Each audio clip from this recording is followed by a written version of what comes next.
This is the Cowboy State Daily Morning Show with Jake. The new way Wyoming wakes up.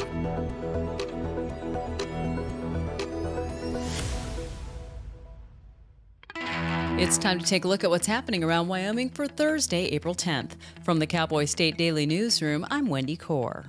A scheduled 3-week trial for a former award-winning foster parent accused of sexually abusing 4 female victims under his care got underway Wednesday in Natrona County District Court. Stephen Marler faces 26 charges, including 2 counts of first-degree sexual abuse of a minor, 7 counts of second-degree, and 11 counts of third-degree. Cowboy State Daily's Dale Killingbeck was in the courtroom for the first day of arguments in the case. Stephen Marler and his wife had adopted 8 foster children as their own. Plus, there were other foster children in the home. And he painted a picture of a home that initially was, from the outside, looked great. Then it just evolved into a place where there was severe discipline, lack of food, and then just devolved further into encounters and massages with Marler, they're alleging, and those became sexual contacts with individual female children in the home. The trial will include details from over 15 years from when Marler first took in foster children until last year when the investigation began. A Senate committee voted 10-9 along party lines on Wednesday to advance Brian Nesvik's nomination to lead the U.S. Fish and Wildlife Service. Nesvik had a long career with the Wyoming Game and Fish Department, ascending to the agency's top post. He's also a decorated military veteran with many years of service in the Wyoming National Guard, retiring as a brigadier general. Nesvik sailed through the Senate EPW Committee's March 26 confirmation hearing with few concerns raised by Democrats, but Cowboy State Daily's Sean Berry reports that his nomination made it out of the committee Wednesday by only the narrowest of margins. People fully expected Brian Nesvik's nomination to be approved, and there would be some Democrats opposed, but no one saw a strict party line vote because the hearing on March 26th showed no evidence of that whatsoever. So this is a 19-member committee. It's a good thing the Republicans all showed up to vote on that Senate Environmental Public Works Committee, including Senator Cynthia Lummis of Wyoming. EPW's strictly party line vote sends the nomination to the full Senate for final confirmation at a date not yet scheduled, with the GOP holding a 53-47 edge in the chamber. Final approval is not in doubt. Well, Governor Mark Gordon isn't pleased about a new law that gives the legislature and the public more oversight of the rules that Wyoming state government agencies make and on which he has the final say to approve or deny.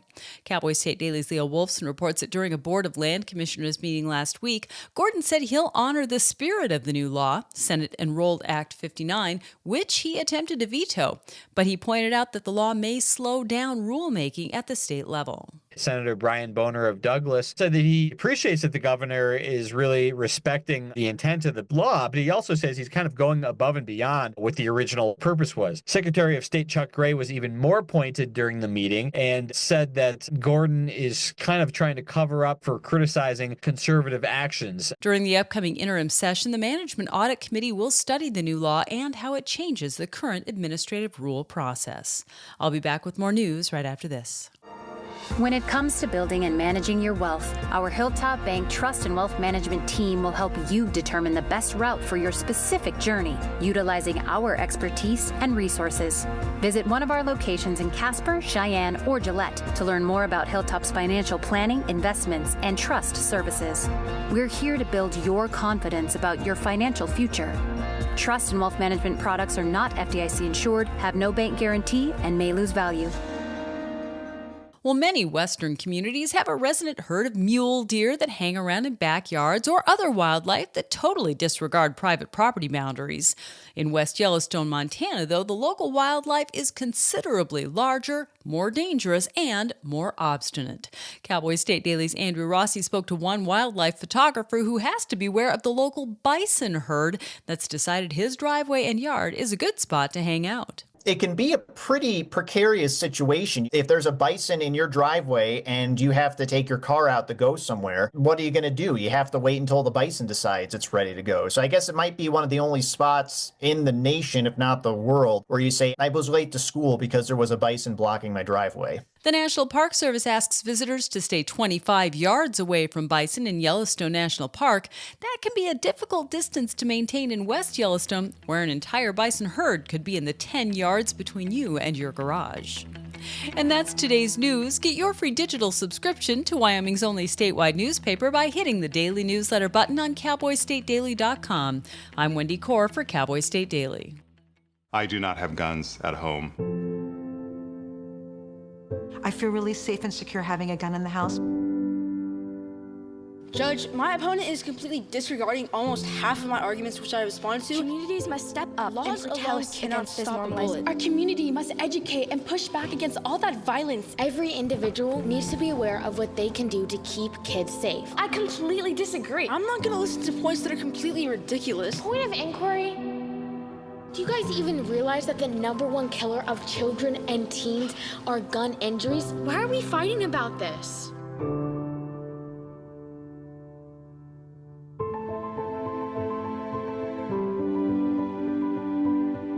We have a serious problem in this country. There is no adult in this earth that wants children to die. I worry for my kids.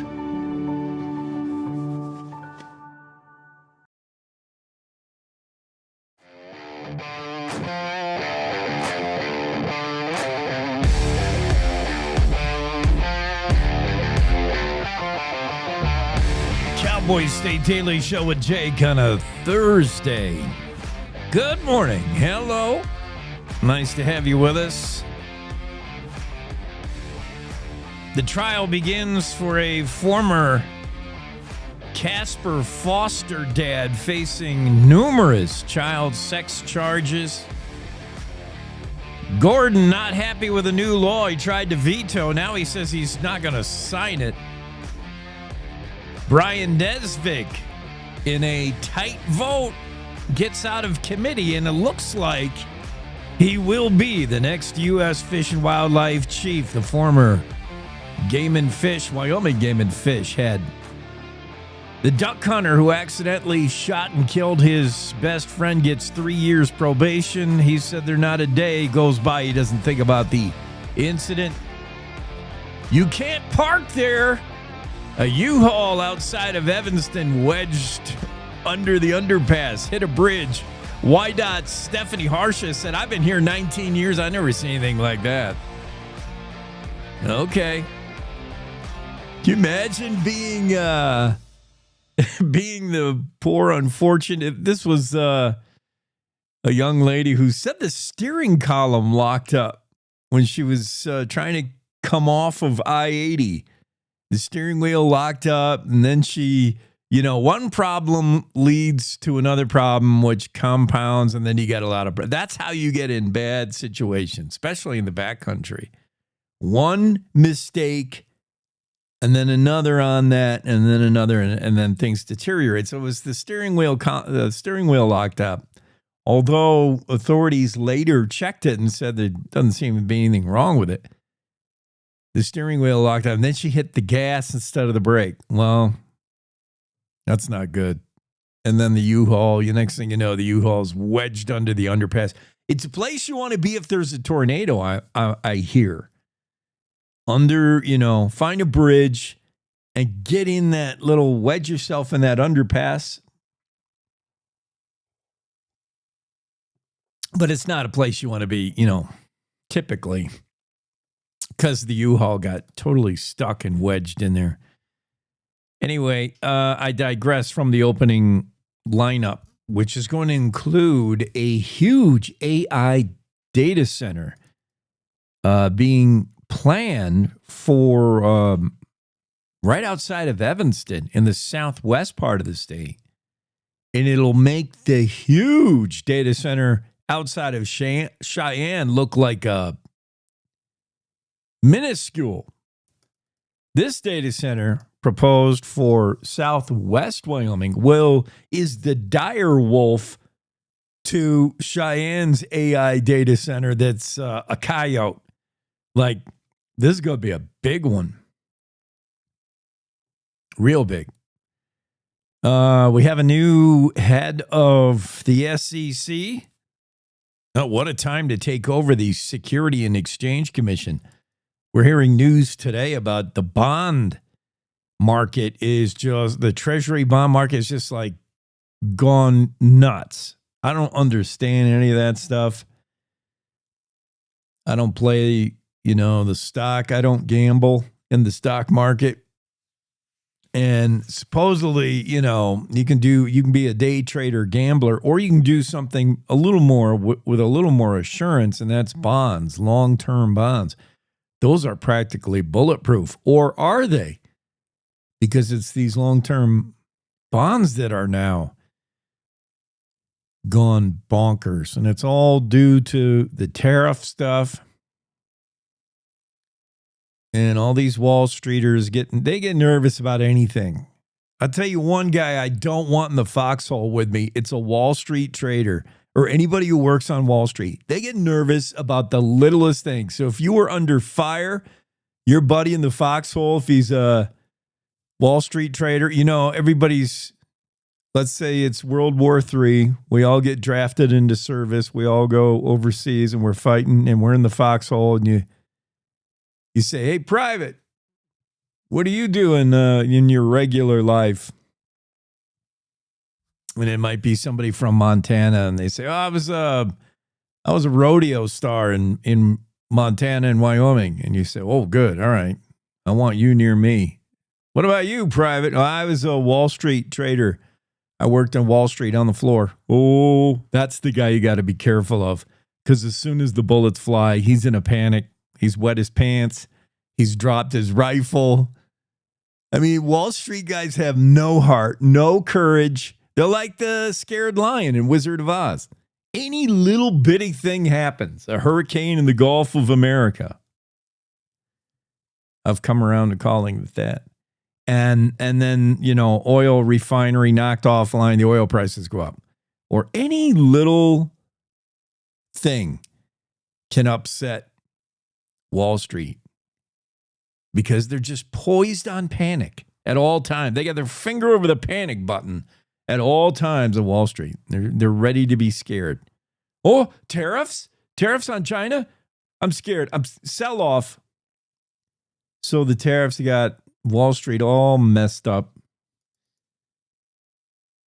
So good luck to you, SEC head. The new SEC guy is Paul Atkins. U.S. Senate confirmed Atkins on a straight party line vote, 52-44. We'll talk about that more this morning. I got to do weather. Why don't we do weather? Jen Coker is going to be on the scene here in a moment.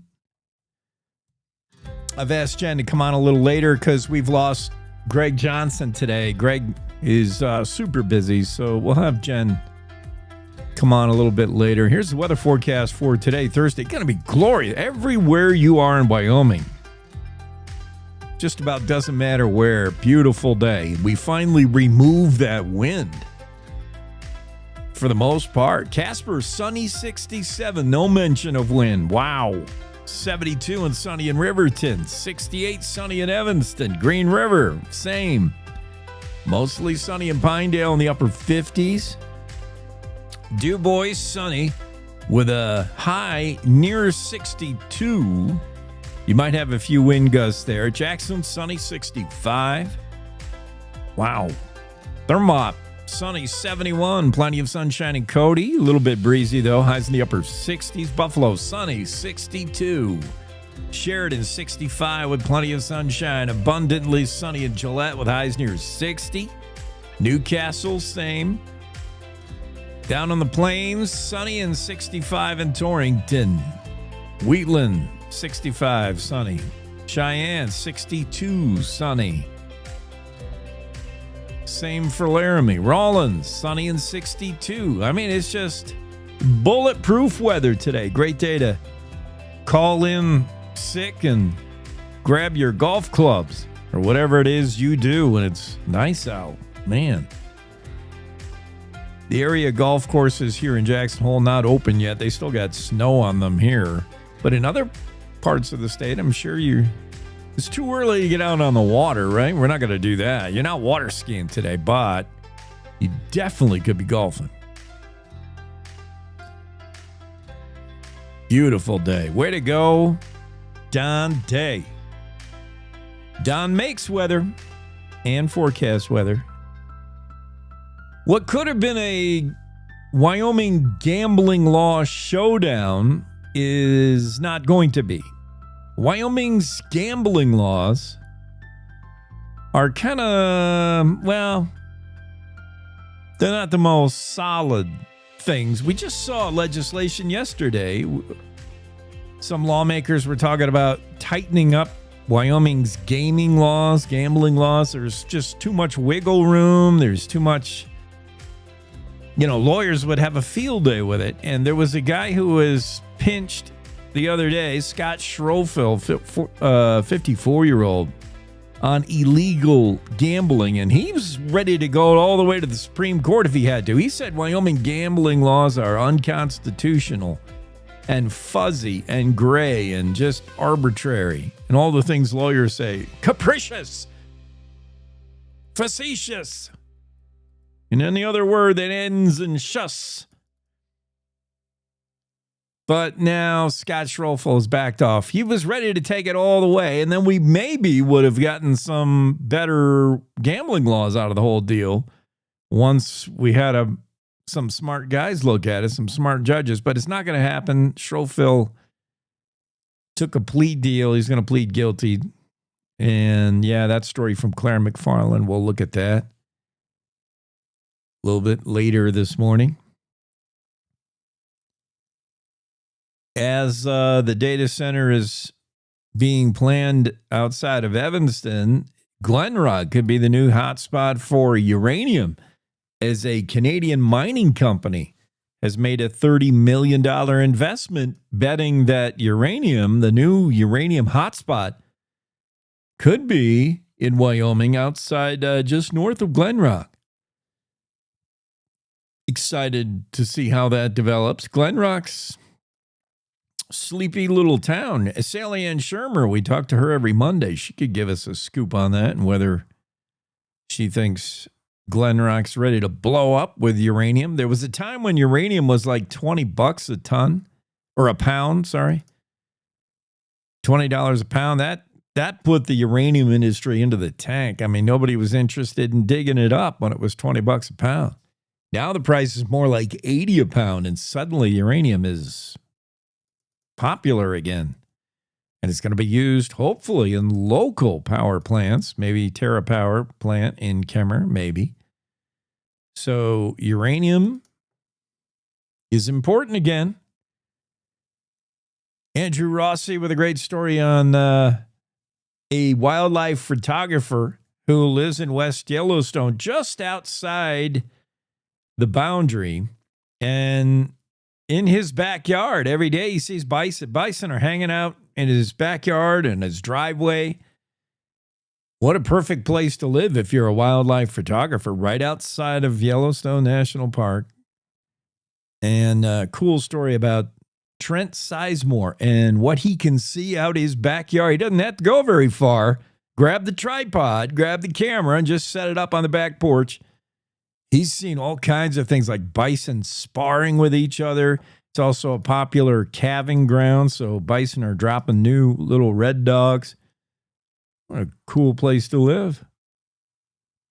And a group of young Wyoming ranchers shared their thoughts on what it was like to go to Washington, D.C. They were there as part of some kind of coalition to experience and learn. And they said, yeah, it's a nice place. Wouldn't want to live there. Too much concrete. They couldn't wait to get back home to Wyoming, where you got more room and it's a lot friendlier. We'll talk about that story as well. Jen will be on in a moment. She'll talk about, we'll see where the conversation goes. I'm not going to direct it. I'm going to let it just organically meander. Tom Lubnow, one of our opinion columnists, you got to read his latest. Tom's a lawyer by trade, so he knows a thing or two about the courtroom and about law and stuff like that. Tom's got a great column about public defenders, and I think if you've been watching the news, following the news at all, you know there's a real worry in Wyoming, and not just in Wyoming, kind of across the country, but very much so in Wyoming, Montana, some of your western states that are less populated. There's a real concern about a lack of public defenders or even prosecuting attorneys for that matter.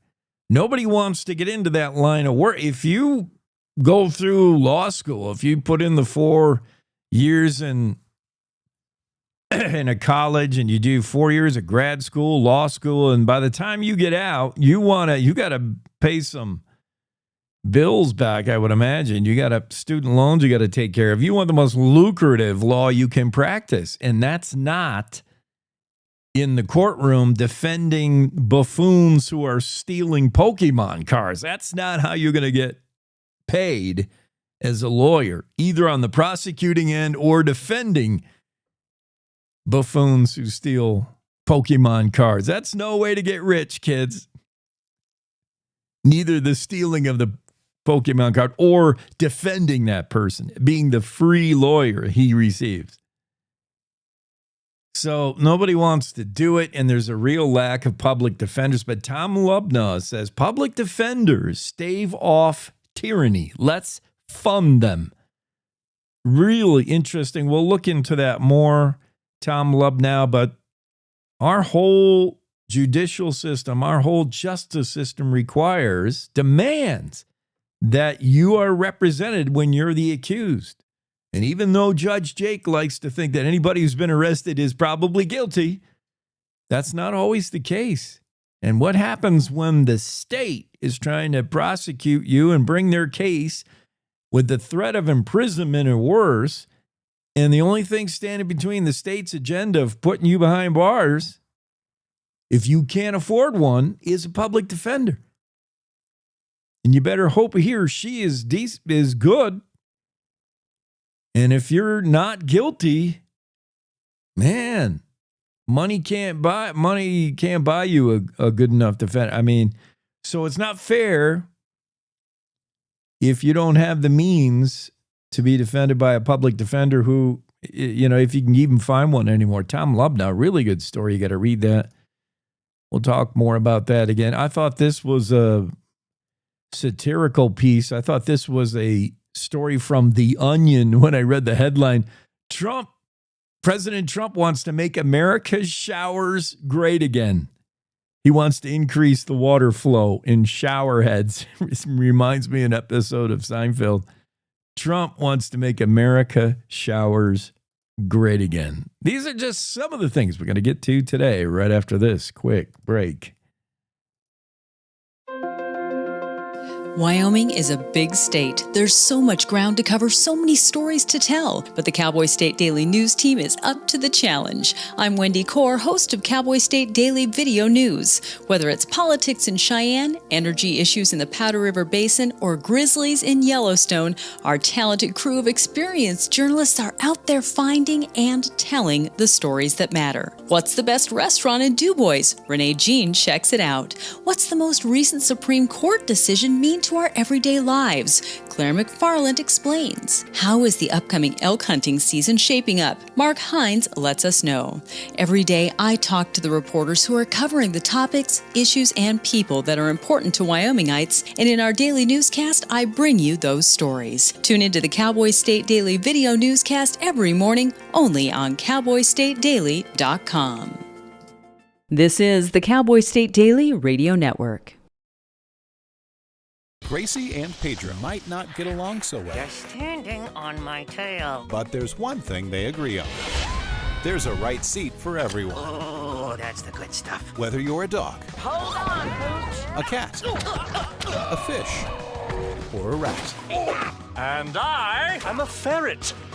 Be sure to travel safe. How can you be so sure? I'm absolutely positive. On your next adventure, make sure your children are in the right seat for their age and size. Get it right at nhtsa.gov/the-right-seat.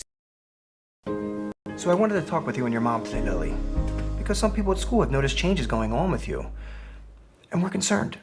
Like what? Who? Some of your friends, teachers. It sounds like you've lost interest in a lot of things lately. You're hanging with new friends. So? So, individually, maybe those things are no big deal. But taken together, and then the incident the other day, you were with Derek when he was caught selling marijuana. Yeah, he was selling it. Honey, we know. But we care about you and want to know what's going on. That's right. We just want to understand better and see how we might help. And if weed is a part of it, we just want to make sure you understand the negative consequences for someone your age, the physical and mental health effects, the poor decision making, and the confusing legal aspects these days. So what do you say? Can we talk? For more information about talking with your kids about underage use of alcohol and other drugs, visit underagedrinking.samhsa.gov.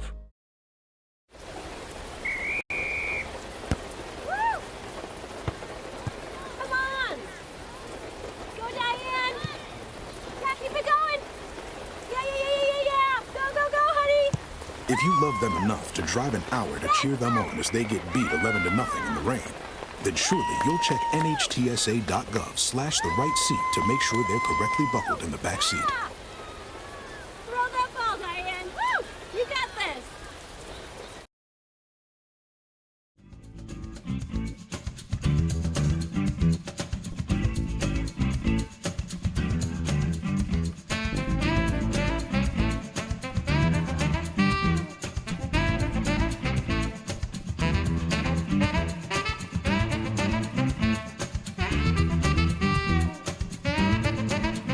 Cowboy State Daily Show with Jake continues here, hour one. And it's Jen Coker. And if you are like somebody who needs like routine in their morning, if you have a morning routine and you've been sharing this show, you've been enjoying this show every morning, you see Jen Coker come on at 6:25 and you think, I'm late or I'm early or something. Yeah, we had to shake things up. Greg Johnson's been super busy. We're all busy, right, Jen? You're probably busy. I mean, we're all juggling. We all work too hard. And we need a day off, and today would be the day to do it. It's going to be really nice. What about you? What's your weather today? It's like perfect. Yeah, I think you're right about that. I'm just staring. I've been doing that all week, though, kind of staring longingly outside. We need to do something about it. Today, let's make that stand now. Let's do it. What are we doing exactly? Are we going on strike? No, we're just not working today. Okay. I am not going to labor today. I'm going to go outside and enjoy the weather. Yeah, what would you do outside? I refuse to labor today. Okay. I got to catch up on a lot of stuff to do. I had to go the other day. I ran out of time doing like just chores that I've neglected, but I had to go get my camper. I have a pop-up camper and I leave it on this property down the road about a mile. And it's sort of pseudo state land, sort of might be Forest Service land, sort of might be my friend's land. Nobody can really give you a definitive answer, but it's come to a head now and I got to move it. So I moved it and there's still snow. Like I had to drag that thing out of snow and put it in a different place. And the tires were all down. I had to air them up. It was like I had the whole afternoon. So I got to do stuff like that, like just around the house. But I would also like to golf, but no golf courses are open near me. Mm-hmm. Can you golf? Yeah. I'm not a golfer, but I've worked. Oh, I golfed in college and I broke a window in the parking lot. Yeah. Yes. Wow. I was really excited about it. So I'm a really bad golfer, I would say, but I've worked at 2 golf courses and as at bartending. Yeah. So I know a lot about serving beer to golfers. Oh, wow. And Bloody Marys. Interesting. Mm-hmm. Yeah. Now they bring it out to you. You know, they got beer girls that drive it out. Oh, yeah. That's the best job on earth, to be a beer girl. You hit a certain age, you can't do it anymore. They're like, you can drive. So I'm at the driver age. But you send those little girls out there. I shouldn't say little girls, young women, and you make a killing. Yeah. I don't know if they just feel like they have to tip you a lot when that happens, but I did a little thing on tipping. There's a new survey out that talks about tipping. I did it yesterday. What do most Americans tip? Who tips more? What age group? The older you get, the less you tip, pretty much. Wyoming was surprisingly generous. We're in the top 10 of tippers. You know, you always hear 20% as sort of the rule, and you'll see 18% added to your bill sometimes automatically by restaurants. Wyoming tips in the upper 18%, which put us in the top 10. You know who is cheapo? California. Not surprising. I was a little surprised.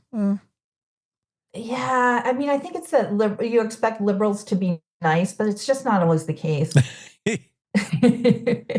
I have to say, I bartended in both Montana and Wyoming at 2 golf courses, and both were amazing. I mean, it was I was teaching at the time. It was the only way I could supplement my college teaching job.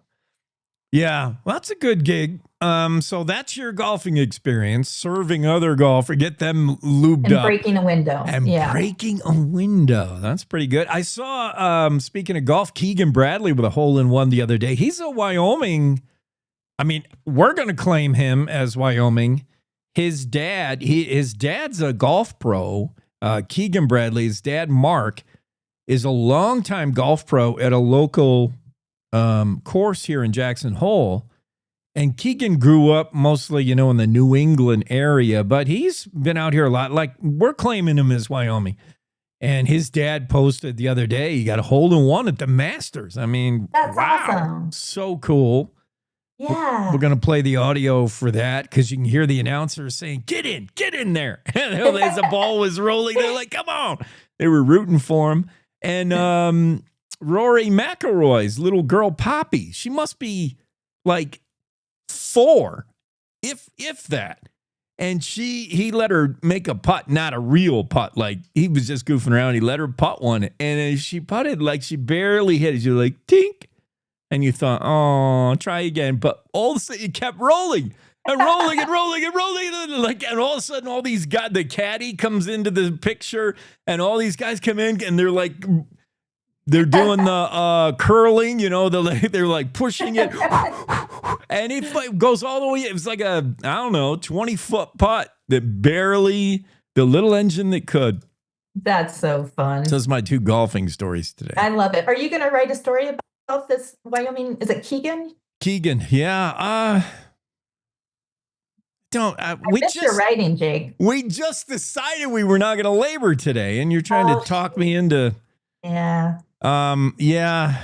I don't know. We should do a story about Keegan Bradley being kind of Wyoming guy, and because he's really worked his way up the ranks on the PGA Tour. He's just was named the captain of the whatever they do when they team up, and he's gone from pretty good, like this guy, any given tournament he could be in the money, to like he's one of the top golfers in the world now. He's really done that. He comes from a golfing. His mom and dad, they both golf. They're both golf pros. So we knew it was going to happen. It's in the DNA, but I think you just talked yourself into a story. Yeah. Okay. I might have.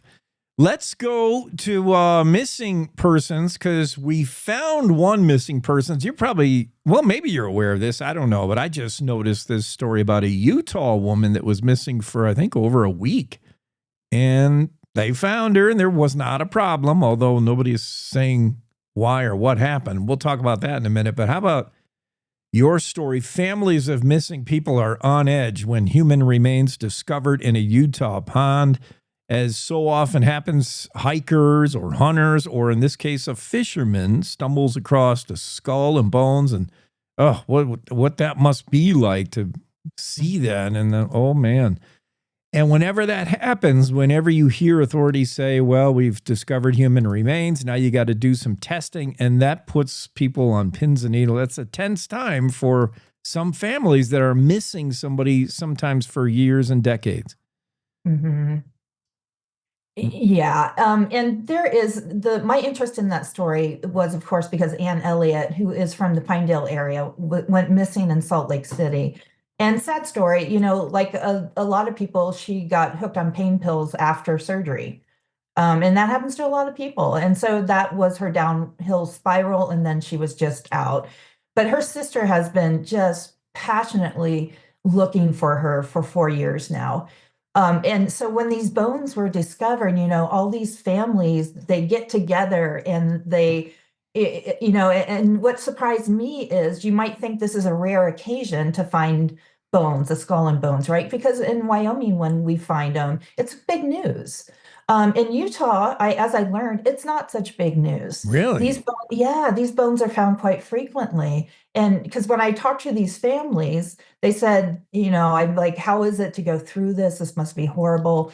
And they said, yeah, it is. Yet again, we're doing this. I'm like, how many times do you do this? And she said, so many times I've lost count. Well, why is that? Give us an idea of what this. It's like an undefined, unofficial network that has you aware of this. That has. It's not like you have an alert thing on your phone. I wouldn't imagine authorities don't reach out when they find, because until they know, and until you get that phone call that you're dreading or hoping for or something. I mean, how do you even know? Well, I knew because I stay in touch. I devote so much time and energy into missing people. So I've made a lot of contacts. And the way I found out about these bones was one of the private investigators in Utah who was working on this missing person case sent me the news article. So then at that point, I reach out to all of the families I know who might be impacted. And in this case, it was just one Wyoming family and 5 Utah families. So when this happens, they all kind of, anytime the news breaks the story, they're all get together. And what I learned, I didn't know this, but in Utah, they have closed laws governing their ME or medical examiner. So they do not have to comment on cases past, present, or finished. So that information only goes to family members. So you really have to have connections with the family to find out what's going on. And it happens so frequently. Just so you get a sense of this, I had filed this story on Friday, and this story being about the skull and bones found in the pond and who might be impacted. So I filed that, it got edited, it was ready to go. And then I get a call from a Utah mother, Marilyn Stevenson, whose son Justin is missing. And she said, hey, they just told family that it's a male. They know it's male. So of course I can't get that confirmed because they don't talk to, they're under no obligation to share with media. So I tell my editors, guys, hold on, it's male. I've got to change everything. While I'm waiting for that, the woman in Utah, or I'm sorry, the Wyoming woman, Ann Elliott's sister, called me and said, hey, they found another body and they think it's female. So I have to go back and rewrite everything. And that's over a 3-day span that Right. 2 different remains were found. And, the news is happening lightning fast in terms of the notifications to family. So it was really, it's very common in Utah.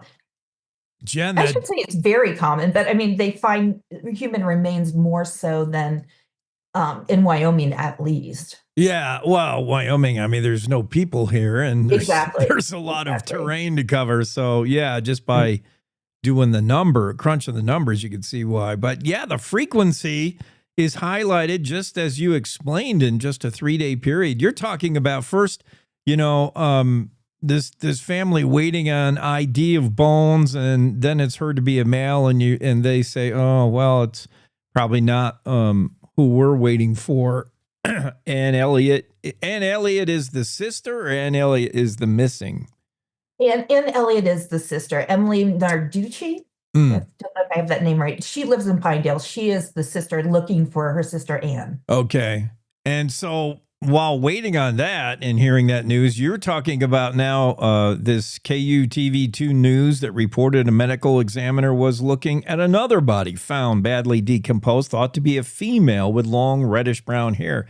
Just, yeah, like people. Yeah, and what's also interesting is the complicated emotions of the families. And I can only imagine, and I've tried to get, as the journalist covering, you can only get an approximation in words of what that feeling feels like. But it's so complicated because on one hand, they do want this to be their loved one just so they have some type of answer. And on the other hand, they're desperate for it not to be their loved one because even though they've been missing a certain number of years, and in their brains, they know that loved one is no longer alive, but they still, it's giving up all your hope at that point when they are discovered. It's knowing the end of a story. We talked about that with the John Benet Ramsey thing, and it's just frustrating it's just humankind, our nature. We want to know everything. We want to know the answer to the questions, and sometimes you never get that answer. You never get the final chapter of that book. And yeah, it's weird. Even though, as the years go on, you realize the chances get slimmer and slimmer that someone who has disappeared is chosen to live another life, change their identity, and just go off grid. How likely is that compared to how likely something bad happened to them? And you just want to know. Yeah. So weird. In too many cases, missing is a euphemism for dead. Yeah. Yeah, we saw it. I remember back in was it the Vietnam? No, it had to be the Korean War. But the missing bracelets, like my dad served and he had a bracelet and all our family had the bracelet of, you had KIA, killed in action, but most of them were like MIA, missing in action. You just never knew where somebody was, especially in conflict, in a war or something. I want to talk about this Utah woman because sometimes missing is missing. Like I'm just not answering the phone or not turning it on or I threw it away. I don't know. Emily Wolf has been discovered. 34-year-old Utah woman last seen a week ago has been found alive. Authorities are not saying out of respect for her privacy what happened, but there was... people were looking for her. The phone was turned off. The phone wasn't pinging anywhere. Last thing anybody knew about this 34-year-old Utah woman is she was thinking about going to a job interview in Alaska.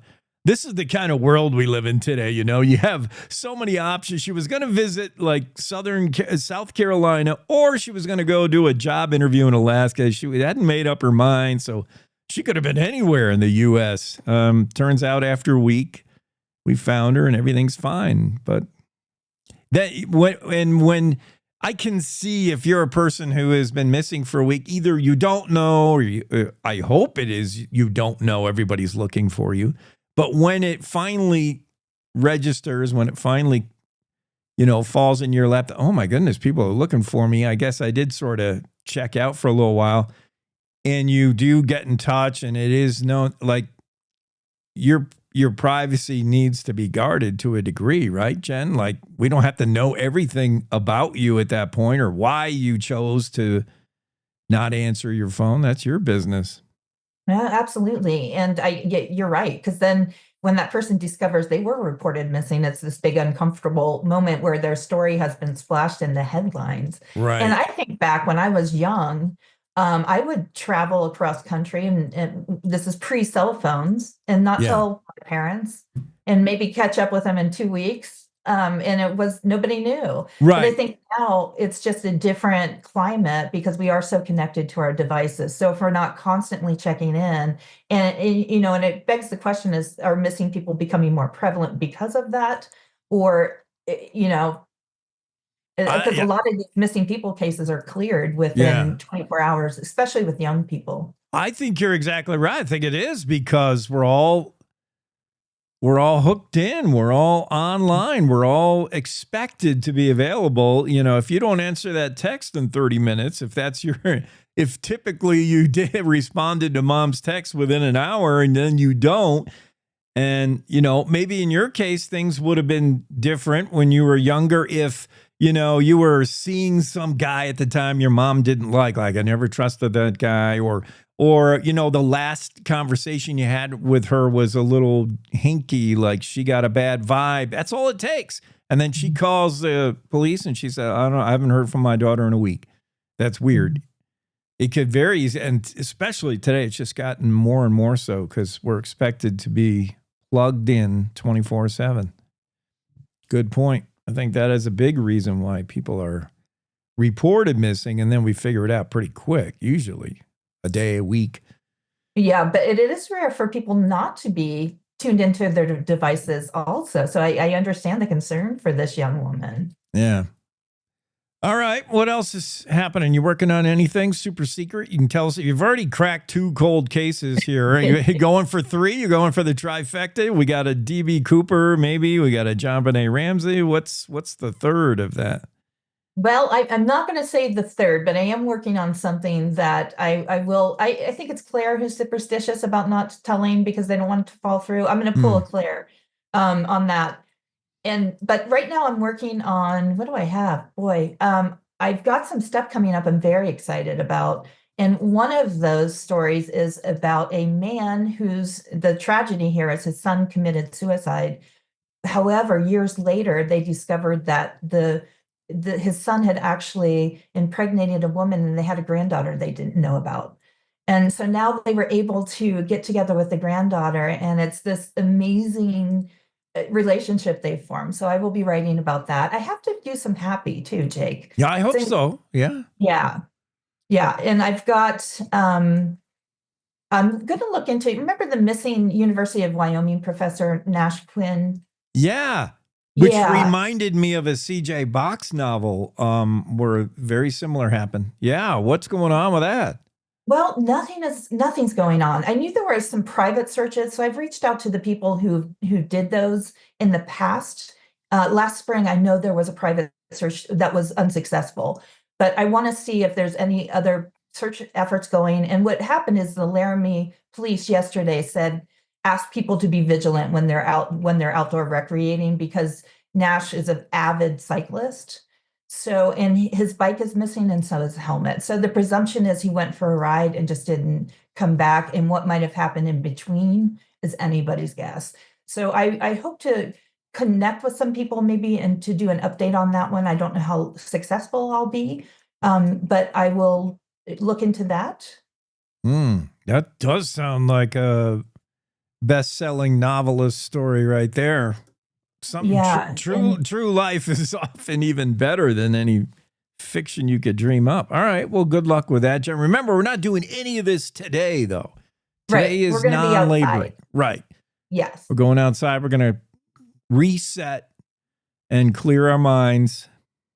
Yeah. Tomorrow, thanks to you, we're going to have on the show, by the way, I'll just give you a heads up, Michael and Jason, the private investigator and a friend of all ties to the JonBenet Ramsey thing, the story you broke a few days ago. So we'll have the actual story subjects on the air in a 3-way Zoom. Oh, that'll be fun. Yeah. Yeah, great. Michael's got some very bizarre video and audio recordings. I don't know if that's doable to get all that worked in, but. Well, yeah. Now you say that, maybe we'll work on something ahead of time and try to be able to do that. But I'm glad you're getting them on. And I'm actually also, I don't want to go long, so tell me when to stop talking. I just got an interview. I'm very excited about this. I don't know if you know the podcast Small Town Murder. No. Okay. These guys, they're comedians and they do a podcast and they just covered a terrible murder. And by comedians, I mean, they don't make fun of the murder. That's not funny, but they make fun of everything around it. And and it's just, sometimes you got to laugh at this stuff. But anyway, they're very funny. And I got an interview with them. So I'm very excited about that. Maybe it sounds very familiar. Maybe I have heard it. The way you, maybe I just didn't recognize the title, but yeah, that does sound familiar. Yeah, they're super funny. And they just covered the Barry Bryant murder. And she was a college student and she was murdered by a fellow college student in Powell in the 90s. I can't remember what year, but they just covered that case. So I'm going to revisit it and talk to them about their process and kind of behind the scenes, as well as covering the unfortunate murder. Okay. Well, sounds like you got a lot to do beginning tomorrow. Beginning tomorrow, not today, Jake. Because we don't want to get my kayak out today. Yeah.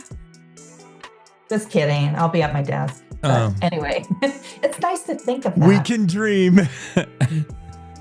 Thanks, Jen. Enjoy your Thursday, however Thanks, you Jake. choose to do it. Yes. You have a good one. Bye-bye. Jen Coker on the show this morning, talking about all kinds of stuff. Yeah, we covered a lot of ground. We got more to do right after this quick break. The Cowboy State Daily Show with Jake continues after these. Want to stay in touch with what's happening around Wyoming? I'm Wendy Core, host of the Cowboy State Daily video newscast. From Mountain View to Upton, from Jackson to Cheyenne, our reporters are out there finding and telling the stories that matter. Every day, I talk to the talented journalists who are covering the topics, issues, and people that are important to Wyomingites. And in our daily newscast, I bring you their stories. Tune in to Cowboy State Daily video news every morning, only on cowboystatedaily.com. Wyoming is a big state. There are so many stories to tell, and here at Cowboy State Daily, we pride ourselves in bringing those stories to you every day. I'm Riley Strand, videographer and production assistant for Cowboy State Daily Video News. Every day, host Wendy Core and I talk to the experienced journalists who are covering the topics, issues, and people that are important to Wyomingites. And in our daily newscast, we bring you their stories. Tune in to Cowboy State Daily Video News every morning, only on cowboystatedaily.com. You're listening to the Cowboy State Daily Radio Network. In today's digital world, it's hard to know who to trust. Your local TV and radio stations bring you the facts. Misinformation and deep fakes flood social media, but broadcasters deliver verified and accurate news. For news, emergency updates, sports, and entertainment, turn to your local stations. Text TV to 52886 and urge Congress to support the vital local journalism broadcasters provide. Emma, did you hear? Todd's in the hospital. Who's Todd? He got a collapsed lung from vaping. He thought it was cool. Not cool. Promise you won't vape, Emma. It can lead to a lifelong addiction, and we can't be friends if your lungs collapse. Bogus. Wacky sitcom teens aren't the best people to talk to your kid about vaping. Hey, you got a minute? You are. Start the conversation with your child about vaping today.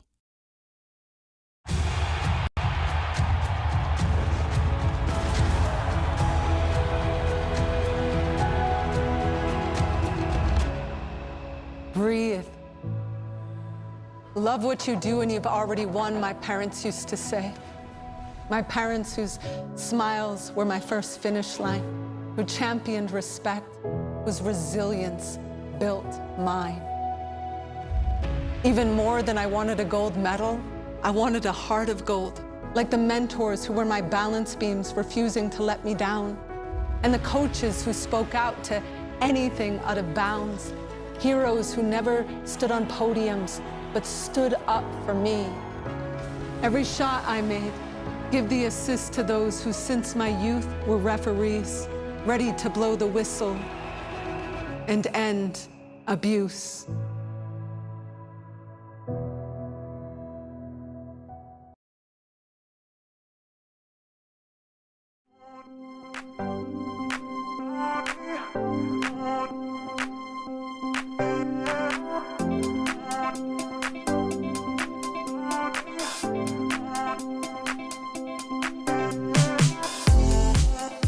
Cowboy State Daily Show continues here, Hour 1 Thursday edition. It's April 10. Brian Nesvik survives a close committee vote on his way to be the next U.S. Fish and Wildlife Chief. It's down to a vote of the Senate where that's expected to be a little easier than committee. Nesvik was tapped by President Trump, and that happened, that was probably a month ago. And I know Wyoming delegates like Cynthia Lummis, Senator Lummis, were very pleased to hear Nesvik's name come up. But others were not, and there was some pushback.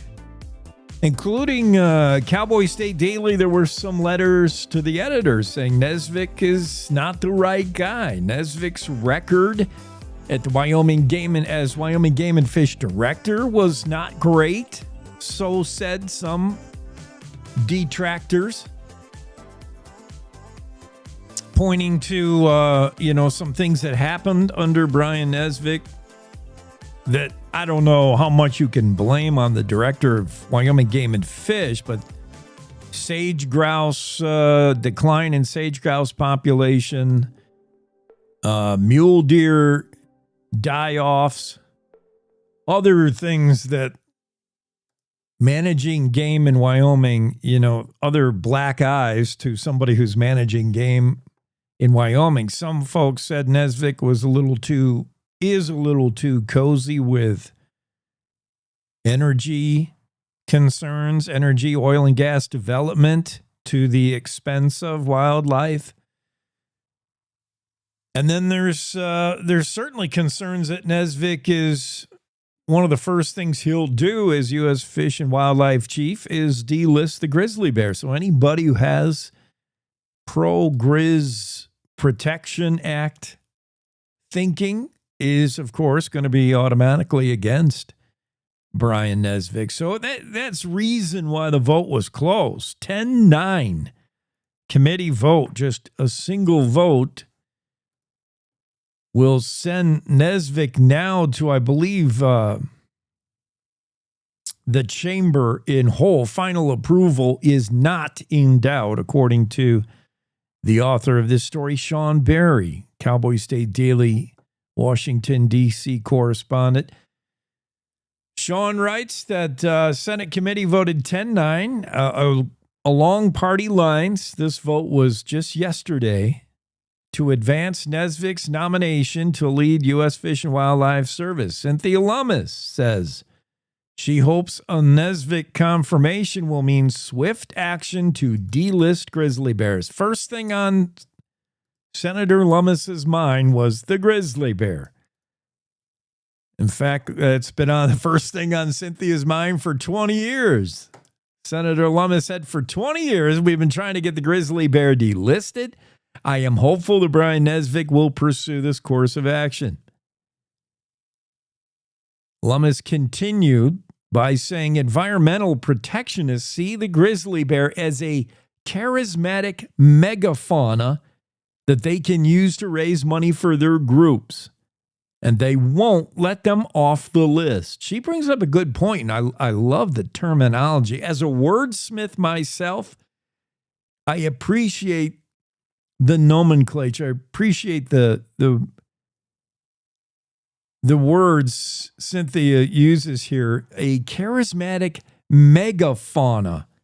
There's flora and fauna. Flora is the plant life. Fauna is wildlife, essentially. And what the grizzly bear has become, according to Senator Lummis, is a charismatic megafauna. I love that they can use to raise money for their groups. I think there's a lot of truth to that. The strictly party line vote will send nomination to the full Senate for final confirmation at a date not yet scheduled, with the GOP holding a 53-47 edge in the chamber. And assuming this vote goes along party lines, it looks like Nesvik will be a shoo-in, looks like, to be the next director of U.S. Fish and Wildlife. Nesvik has already said that top on his to-do list will be to pursue delisting the grizzly bear and allow states to manage how they want to deal with grizzly bear populations, potentially opening a grizzly bear hunting season. Montana has said that they'd like to pursue this. So has Idaho. So has Wyoming. And it looks like we made a small step or a large step closer to that happening. Brian Nesvik surviving a 10-9 committee vote on his way to be the next chief of the U.S. Fish and Wildlife Service. That's just one of the many stories we're following this morning. It's so good to have you along with us. We got more to come after top of the hour news, so don't go anywhere. Special guest today, you bet. We got a famed author. He's not just an author. He's done so much in his life. But Aaron Lapidus is going to be on the show today, and he's going to tell you how to become a garage sale millionaire. He'll tell you how to negotiate what you might. He's sort of like American Pickers and Pawn Stars, a mash of the both. I don't know. He's a genius. And he's going to tell you how to work eBay as a side hustle and maybe make millions with stuff you own that you need to get rid of. That's all coming up after news. It's time to take a look at what's happening around Wyoming for Thursday, April 10th. From the Cowboy State Daily Newsroom, I'm Wendy Kaur. A team of geologists in Casper set out to find uranium deposits in an area north of the city around Pine Ridge and Pumpkin Buttes a dozen years ago. The venture started to pay off on Wednesday when a Canada mining venture announced a $30 million investment in the Pine Ridge uranium project north of Glen Rock. Cowboy State Daily's David Madison reports that this gives new life to an idea that started 12 years ago and is now moving forward with plans for the next 3 years. Naturally, over the eons, water has washed these uranium deposits into the sandstone in this area around Pine Ridge. And the in situ process essentially turns that back into a liquid solution and then extracts uranium through pipes, where it's then transformed into yellow cake and then enhanced into fuel. A representative from the Global Uranium and Enrichment Limited Company told Cowboy State Daily that on-the-ground operations could begin sometime in the next few months. Well, despite being nearly 8 months away, Wyoming lawmakers are already thinking about how they plan to meet the state's needs in the next year's biennial budget in a significantly altered economic landscape impacted by President Donald Trump's tariffs and overall economic policies. Cowboy State Daily's Leo Wolfson reports that the tariff war that Trump is currently engaging in could significantly alter Wyoming's revenues by causing extreme market uncertainty in the short run, while showing signs of potential gains for Wyoming industries in the long view. Really specifically, the price of oil has been consistently going down for some time now. It's down to about $60 per barrel, and Wyoming gets nearly 50% of its revenue from fossil fuel production. So if this continues dropping as precipitous decline, it's going to mean less money for Wyoming, which could be kind of a tough pill for the state government to swallow. The Senate leadership also said they want to scrutinize to make sure that every dollar is spent efficiently as possible. The Trump administration has also slashed or paused many federal grants, a move that's had a significant impact on many of the state agencies that provide services to residents. A 21-year-old Pinedale man who shot and killed his friend unintentionally during a duck hunt last year was sentenced Wednesday to 3 years supervised probation in Goshen County District Court. Gage Zook unintentionally shot 19-year-old Maurizio Dayton in January 2024 while the pair were hunting ducks with a third friend on the North Platte River. Cowboy State Daily's Claire McFarland reports that even the prosecuting attorney was conflicted about the case. Sometimes I hear prosecutors and they sound torn, they sound tormented, they sound wrestle-weary, and that was how Goshen County Attorney Eric Boyer sounded on Wednesday. Just otherwise great kid, otherwise everything went right, but in this one irreversible moment, a gun was pointed at a human being, and you don't do that when you're a person handling a gun. Zook was also ordered to pay court costs and fines and restitution to reimburse the state of Wyoming for money it doled out to the family of Dayton for his cremation. I'll be back with more news right after this. When it comes to building and managing your wealth, our Hilltop Bank Trust and Wealth Management team will help you determine the best route for your specific journey, utilizing our expertise and resources. Visit one of our locations in Casper, Cheyenne, or Gillette to learn more about Hilltop's financial planning, investments, and trust services. We're here to build your confidence about your financial future. Trust and wealth management products are not FDIC insured, have no bank guarantee, and may lose value. A U-Haul truck traveling through Evanston took an unexpected detour as it passed under Wyoming Highway 150 on Tuesday afternoon. The truck drove over the curb and up under the overpass before wedging itself on the concrete slope between the steel undercarriage and the supports of the bridge.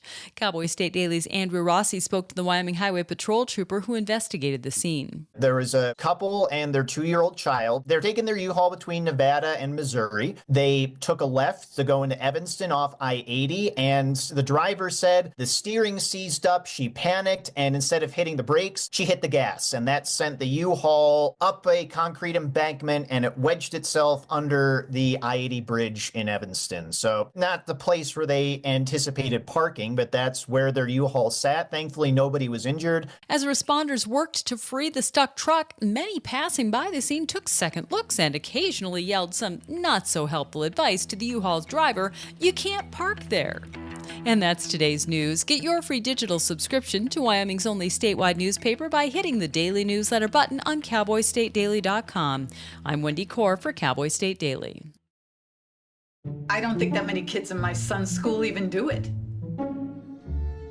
He makes fun of his friend who vapes. He would never try it. She's into soccer. She's on the honor roll. She's just not the type. No way. No way. No way. No way, my kid would never vape. Get your head out of the cloud.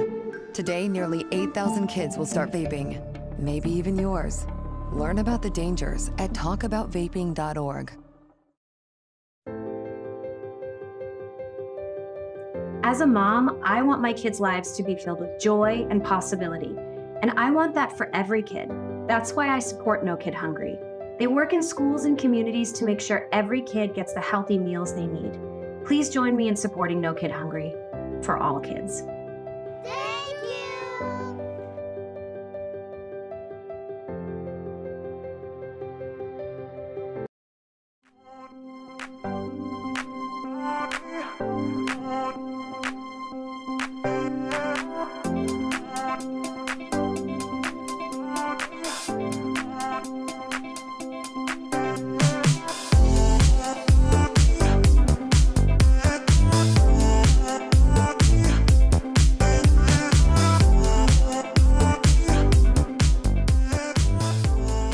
Howdy. Jen and I have decided we're not going to labor today. And we're not going to labor over the issue either. We're not going to work. It's too nice out. Although I'm technically working right now, but this is barely work, right? Sitting here talking. But it is going to be a glorious day across the Cowboy State. Don Day's giving us a beauty. He'll be on in the show here in just a few moments. Just in case we wanted assurance that this day's not going to slip away from us. We'll have Don Day on in a moment and make for sure that it's going to be sunny and 65. Isn't that a Joe Nichols song, Sunny and 70? Sunny and 75. It's going to be sunny and 65 today with nary a breeze or wind. Let's get into the Zoom room with Bag's special guest. He wants to talk about his brand new pet. He just adopted a dire wolf. And what is it eating? First thing it ate is your longtime dog. Yeah. And probably...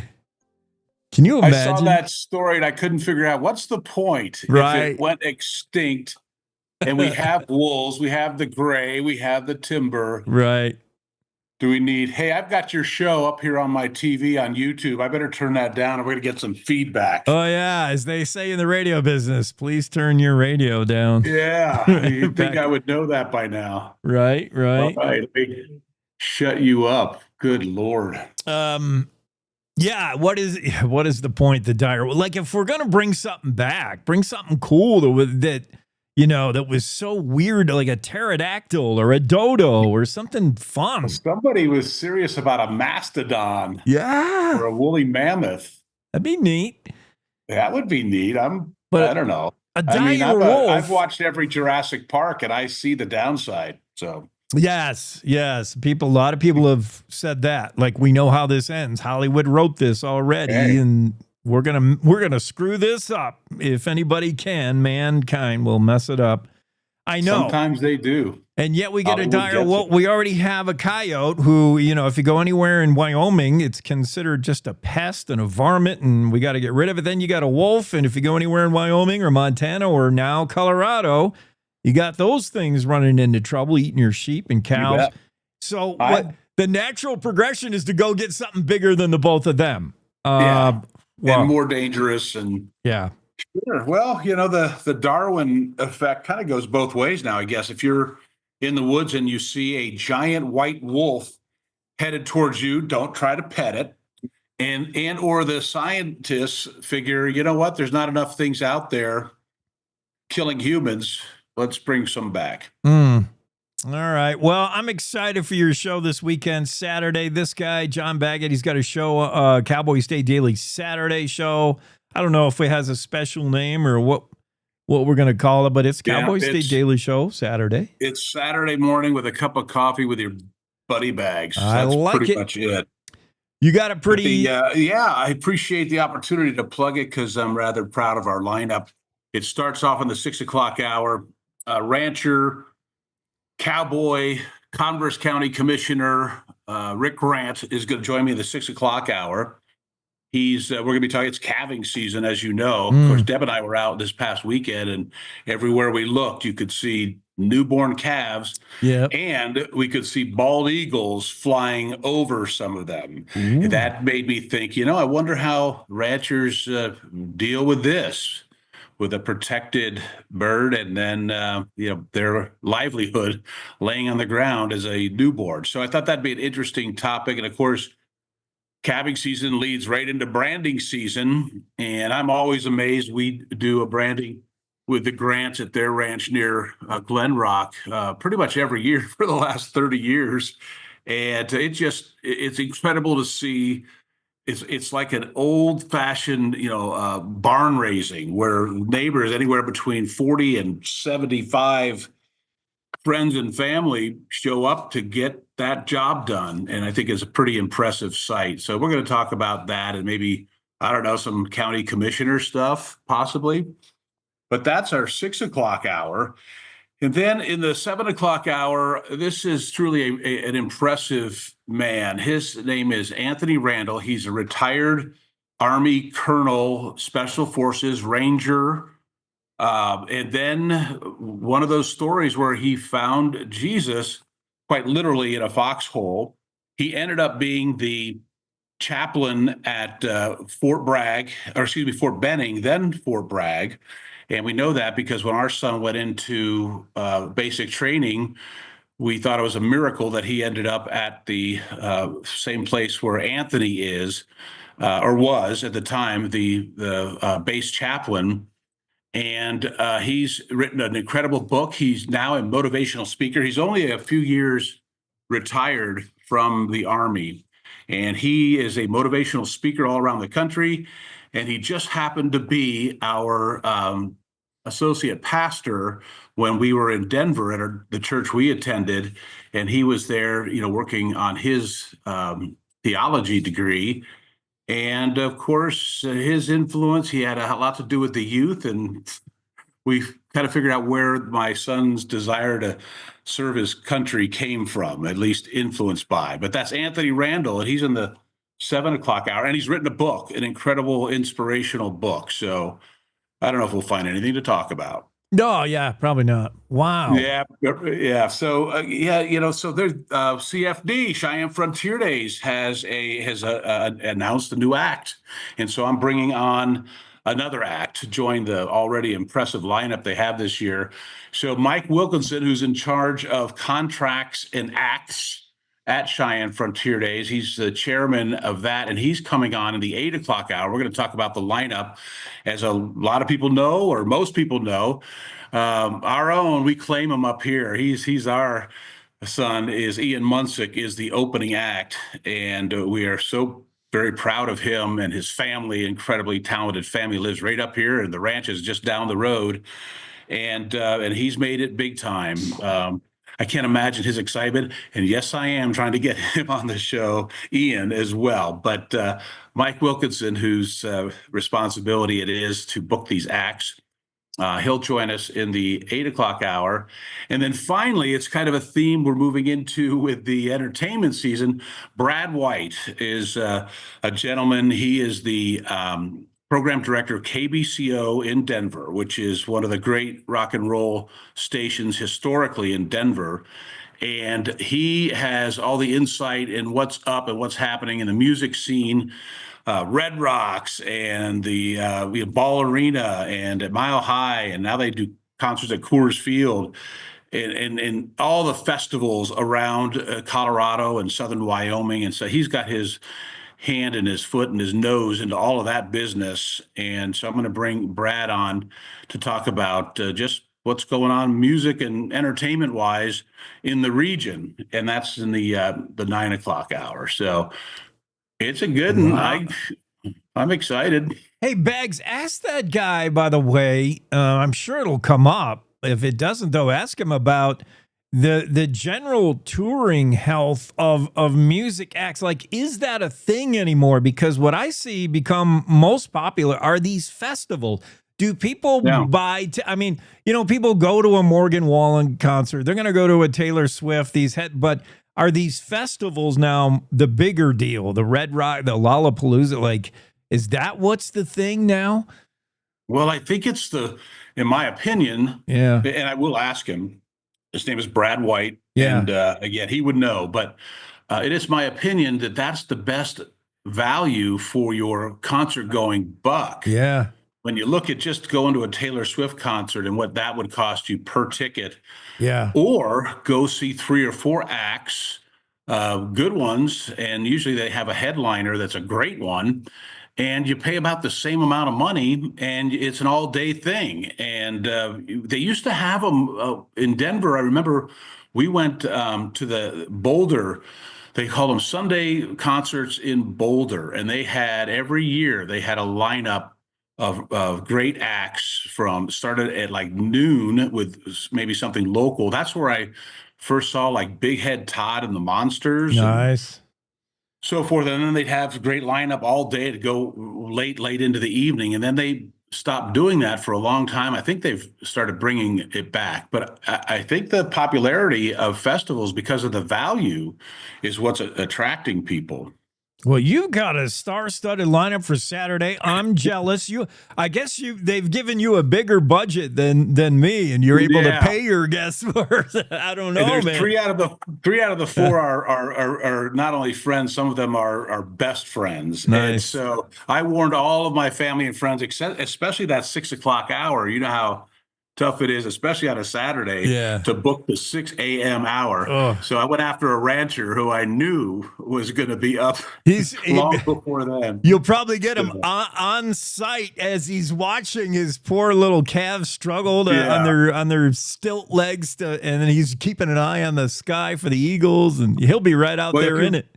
You remember last weekend, I got my son, who's an actor and musician in The Hague, the Netherlands, with 8 hours ahead of us. So I ruined his day at 1 p.m. at least.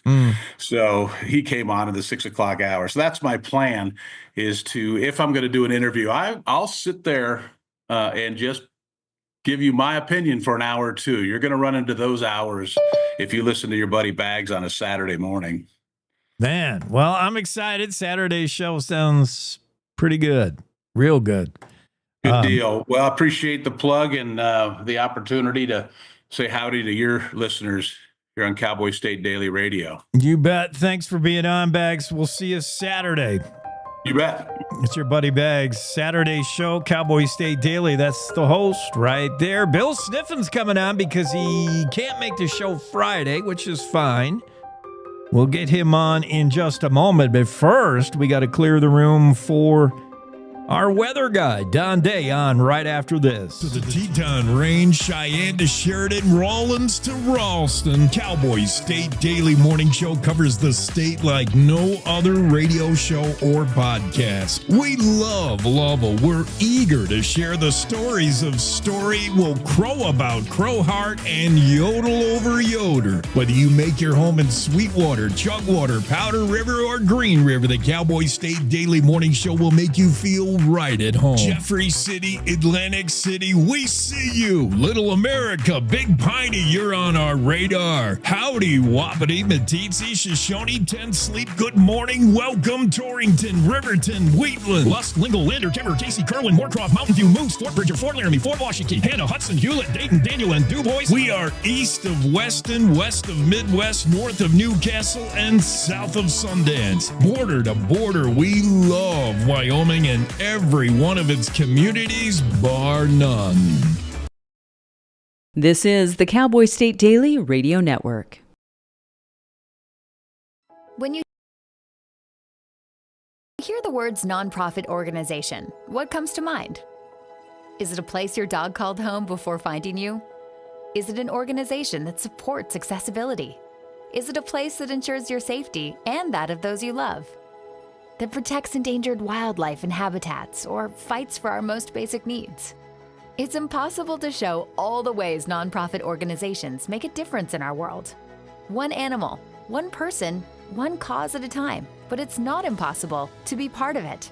When you give what you have to a nonprofit organization that needs what you can give, you help promote, protect, and strengthen the reach of these incredible organizations. The Nonprofit Alliance is here, helping connect people like you to the nonprofits that enrich your life, your community, and the world we share. Reach out to a nonprofit organization that inspires you today to find how you can help make the world a better place. The challenges our planet's animals are facing sometimes feel a bit heavy. The animals haven't eaten in a day, 2 days, they haven't drank anything, they're cold, they're dehydrated. As soon as we started our descent, everywhere I could see was mud, just absolutely mud. The country has been in prolonged drought for so long, it was like a tinderbox waiting to go up. Okay, very heavy. Each of us wants to be part of the solution, and we can be. Remember that there's good happening right now. At home. All right, we were able to get into your unit, and we have all 4 of your cats. So, okay. And around the world. For any animal in any disaster. So let's focus on that, right? Be part of the solution, one rescue at a time. Search IFA.org.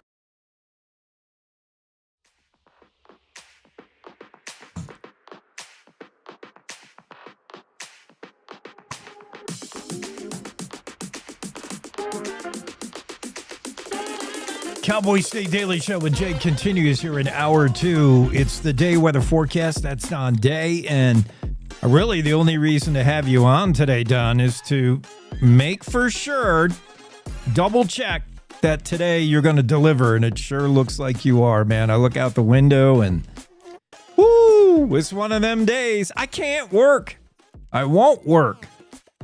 What about you? Yeah, I know. Play hooky day. I have Today, to. tomorrow. I mean, yeah, you might want to tell the boss you got something coming up and you just, might have to leave work early today. I just didn't see this coming. 24-hour stomach flu. I don't know what it is, but it just jumped out. I mean, maybe on your website, Don, you could have just a PDF letter to our boss. We could download a little note from the weather guy saying, please excuse so-and-so from work today. I just made it too beautiful. 67 and sunny, kind of the rule of the state, depending on where you are. And the big news is not a ton of wind. How did that happen? It was pretty windy yesterday, as we suspected, but winds will ease today. Today and tomorrow are the best days, bar none. Tomorrow's going to be the warmest day probably. There'll be a lot of areas tomorrow getting well into the 70s. But by Saturday, we'll start to see the effects of a front. Now, the front is not going to affect everybody Saturday. The western side and the northern side of the state will get some showers and thunderstorms, start to cool off. The rest of Wyoming is going to be warm and windy Saturday. The wind comes back. Sunday and Monday, we lose 20 or 30 degrees. So it's April, so you never are going to get yourself into a pattern that lasts too long like this. That's why you definitely need to tell the boss that the indoor weather will be not conducive to your performance I like that phrasing. That's pretty good. Yeah, in April, we know that's when you really got to go to work. You can't take a day off. You can't take an hour off, Don, because it's just so changing. It's so volatile, the weather. And even the models, even when you put AI and the robots into a room and say, tell me the weather in 10 days, they can't agree. I watched your and listened to your long form day weather podcast. And, as we almost take a peek into Easter, and I know that's really putting a stretch on you, we had disagreeing models as to what may happen already looking far out to Easter. Do you want to get there, or do you say not yet? Well, yeah, not yet. I mean, the point is that honestly, I've been doing this for 33, 34 years, and I don't know if I've seen this much of a problem with our guidance in terms of, the thing that you look for is you don't look for a solution that's exact, because the weather models can never give you exact, but they can kind of give you an idea of what's going on. But they have no idea what's going on. Yeah. I mean, one minute they say this, the next minute they say that. And then, we have a half a dozen or more that we look at that all tell a different story.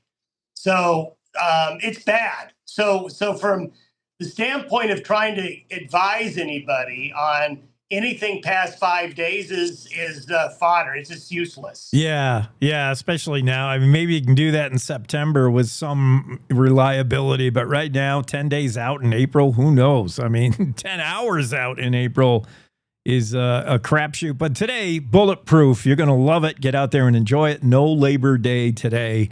Download your note to the boss from Don Day's weather site. Thanks, Don. Thank you, Jake. See ya. Yeah, appreciate you being on. Don, day weather forecast today. Just glorious. Too nice to work. Yeah, I'm going to work a little bit. This guy into the Zoom room now, he's worked enough in his life that he can go ahead and take today off. Let's get into the Zoom room. It's Bill Sniffin. Bill, what's your plans for today? We heard it's Don Day's going to be glorious outside. It's just spectacular. I think we might even be past the spring of deception. Right, I forgot about your 12 bullet list, and we might be past this. I mean, today, I don't know if we can ever believe it, because things are going to get a little hinky over the weekend and into early next week. But today is guaranteed. You're going to love it. Yeah, the biggest snowfall, Lander's heaviest snowfall month is April. Oh. And we have actually had 1 year we had 66 inches of snow in April. So that sounds like Jackson Hole, but we also, the biggest snowfall in our history occurred at the end of April, and it was 50 inches in one storm. So we all bets are off, but we enjoy it when we can. And that kind of chimes in, Jake, with my column this week. I'm talking about walking, getting out and walking. And it's Wyoming has fantastic walking trails. And of course, we're internationally famous for our hiking trails. I mean, we have just unbelievable, spectacular places to hike. But I'm not talking about hiking. I'm talking about walking. And just every town and city has reached out and created all these walking paths, and there's no excuse. I mean, there's just no excuse for a person not to get out and do the most natural exercise that we all can do. And so that's what I'm writing about. And it's kind of a yawner in a way, but it's good for your everything about it is good for you. If you can just get out there and get going. And what I talk about a little bit is the modern technology. You've got I've got an Apple Watch here. I'm charging it right now, but my phone and Fitbits and all that stuff, they have created these unbelievably sensitive sensors that are very accurate, so they can keep track of how many steps you've walked, how many flights of stairs you've gone up, how many miles you've walked. And so it's a very good tool for a person to kind of say, okay, I'm going to try to try to get my steps in today. So around the coffee shops and the beauty shops and the lunch counters, that's what you hear in Wyoming. A lot of people talking about getting their steps in, and that's kind of what my column is about. Interesting. Getting your steps in Wyoming is extra enjoyable because of, there's so much to see in this state. That's a column of yours as well. The bucket list never ends when you're talking about big, beautiful Wyoming. There's a lot to see and experience in this state. And I'm glad you mentioned trail walking because, just like not hardcore, where I am, when you say you're going to go out for a hike, that's like 6-8 hours and you're likely to get eaten by a bear, and it's straight up and somehow straight up to come back. Like it's straight up both ways. It's arduous. You're talking about just, not trails where you can still see some great things in Wyoming and get your steps in. It's probably a big reason Wyoming always tops the list and one of the most fit states. The people in Wyoming, very fit and active. There's a couple things about Wyoming people. One is that we come in as, I think in the top 5 the most fit people in the country, but we also are among the top 5 on the oldest population. So those you would think might be mutually exclusive, but they're really not. And I think that I used to write about these various expeditions that I went on, and boy, they were just like you said, man, they were just hard. And I came up with this motto that you got to be tough to live in the West. and I know. It's true because, like you say, first of all, there's no air here.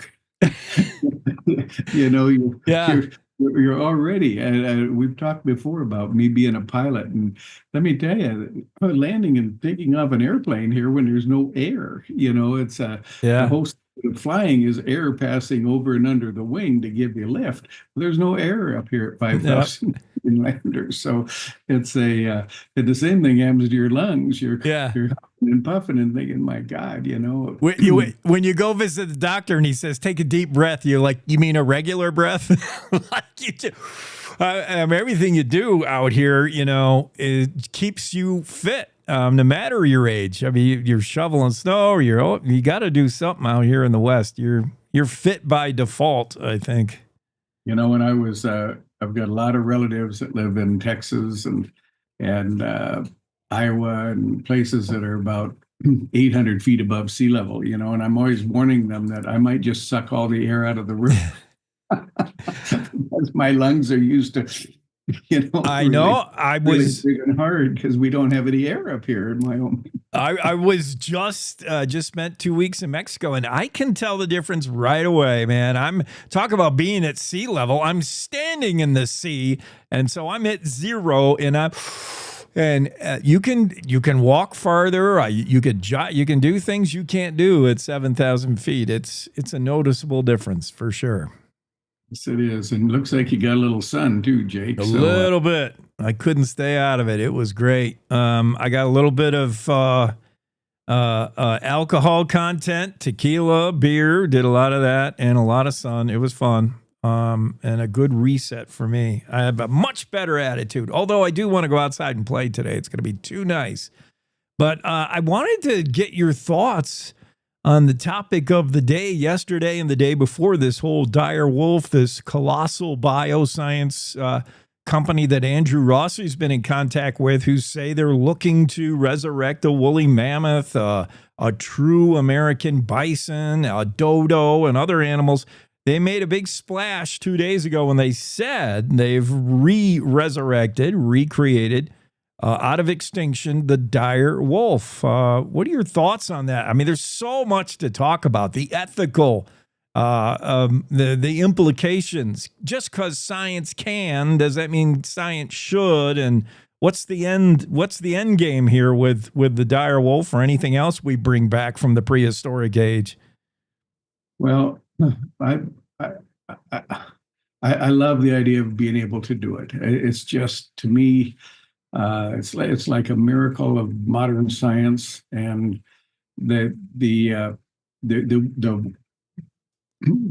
crazy thing that could happen, though, which I I'm going to sound like a real pessimistic conservative here, is that it's like this crazy endangered species stuff that's happened over the last 50 years, where major projects were stopped because of the snail darter or the some owl up in Oregon, and progress was truly stopped because of an overreaction. Well, then it's almost like somehow when you have a protected species and then now you have a species that is gone and you're bringing it back. It's anyway, I'm not sure how I'm trying to connect the dots there, and not doing a very good job, Jake. But no, but yeah, we talked to a lot of people over the last couple of days who did mention that, like, if the intent is to reintroduce an animal that's gone extinct back into the population, you're really messing with an ecosystem. There may be reasons why that species went extinct. And what do you throw out of balance when you do that? The butterfly effect. Yeah, I don't know. There's well, I think the funniest line I've heard is Martin Hines, our Art Door reporter, said, "Now if we bring back the short-faced bear, that thing is an absolute monster. I mean, they literally eat grizzlies for breakfast." Oh, jeez. So this thing is like twice as big as a grizzly and twice as mean, if that's possible. Yeah. And it has a face sort of like a bulldog. I mean, it doesn't have that long snout. It has it'd be the craziest damn thing. But I guarantee you, you're a young guy, Jake. So in your lifetime, we might have the short-faced bear back. I would. I'm in favor of bringing these animals back. I think that a crazy thing is that some of our great medical breakthroughs have been animals that had certain characteristics that we could tap into for medications, which I don't know if who knows, maybe there is a creature that can of course the flip side of that is maybe there's a creature who will be the demise of humanity. Yeah, it's just going to eat all of us, and then that'll be the end of it. I know. I've already fired an email off to Colossal saying, please don't bring back that short-faced bear. I'm scared to death. I mean, you're braver than I am, Bill, because I hear these science stories and all I think of is the glass half empty. I'm a nervous Nelly over anything scientists are doing that alters my life. You're a Jurassic Park. I am, man. That kind of reality. I've seen the movie. Hey, we got to talk about Sherry Geringer. You knew her. We all kind of knew of her and her passing. She was literally the classiest first lady you're going to see in this state.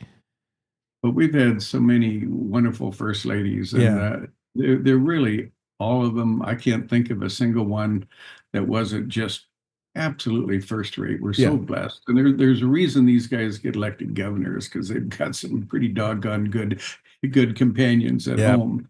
And Sherry was just a peach. I mean, what a nice person, and just super high quality values, great family.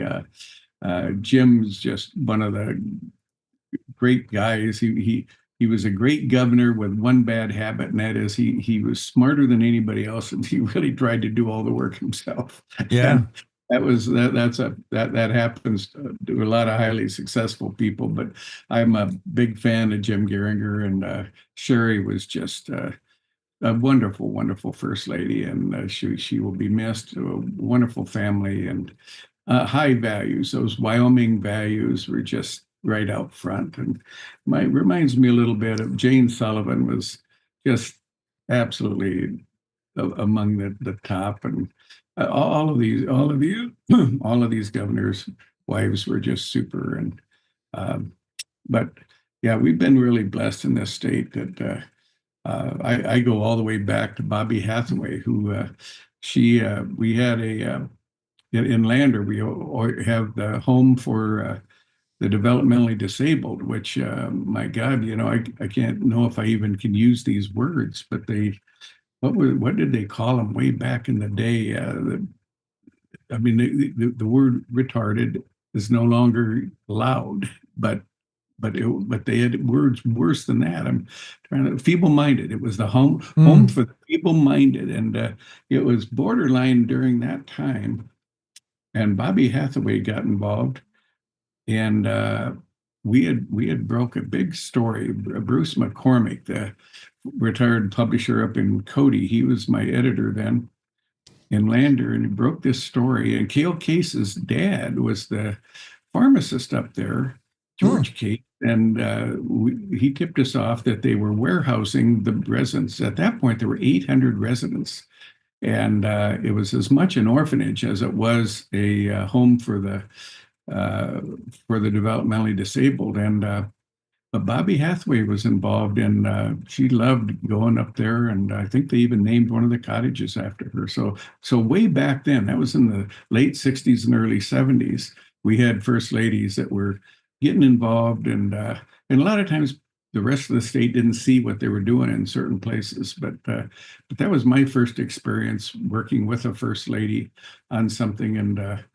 like I said, that was a long time ago. But I mean, it's a first ladies can have a tremendous positive experience on the people of Wyoming, and we've been just really blessed in Wyoming with a whole slew of good ones. We have, and it's not a job requirement of the spouse of a high profile elected to be active in anything. You can just be your life. But it has been so often the case, and with Sherry, with the Raising Readers program in 2002, with her efforts for breast cancer awareness, like so often we see the first ladies share that spotlight, if not take it behind every great elected, as you know, is maybe a greater woman who supports or a greater spouse who supports. And Sherry really stepped into the spotlight with several initiatives of her own. She did. She was just, like I said, and one of my favorite descriptions of a really, really nice gal is to say she's a peach. Now that shows you, that betrays my age a little bit. But and another peach is our current first lady, Jenny Gordon, has just done wonderful things on food insecurity around the state. Yes. And, you know, that's, again, they don't have to do anything but just be the hostess with the mostest if they want to. But these gals there's a reason they're successful, and a reason their husbands are successful. And Jim Geringer was a very blessed man, because he had a wonderful wife who served him well, served his family well, and certainly served the people of Wyoming well. And she'll be missed. Well, the recap of our segment with Bill Sniffen, for those people who listen to the show with only one ear, just like people who read stories with only one eye, you scan it and they're not really paying attention. Just to recap, this guy, Bill Sniffen, was calling so-and-so's wife a feeble-minded peach. What gives him the right? That'll be the takeaway for this segment. What? No, I didn't. I'm just kidding. That's all, people will remember that maybe, but it was great to talk to you. Maybe they were listening to this while they were walking, and they getting their steps in. Yeah. All right. Get your steps in. I'm going to get my steps in. I don't want to work today. It's going to be too nice. Thanks for popping in, Bill. I appreciate you coming in on short notice when you won't be in tomorrow. Great to have you back, buddy. All right. Bill Sniffen joining the Zoom room, and we got to clear the room for Jackie Dorothy. She'll be in next, right after this quick break on the Cowboy State Daily Morning Show with Jake continues after these. Wyoming is the Cowboy State. From corner to corner, there are so many stories to be told, and more cowboys and cowgirls are turning to the Cowboy State Daily News team to keep them in touch with what's happening both locally and in other parts of Wyoming. I'm Riley Strand, videographer and production assistant for Cowboy State Daily Video News. We're proud to bring the most important stories to our viewers every day. The stories that start conversations, the stories that make us laugh, the stories that make us think. Our experienced journalists at Cowboy State Daily are crisscrossing the state every day, talking to those who know the news best. Every day, host Wendy Core and I talk to the reporters who are covering the topics, issues, and people that are important to Wyomingites. And in our daily newscast, we bring you those stories.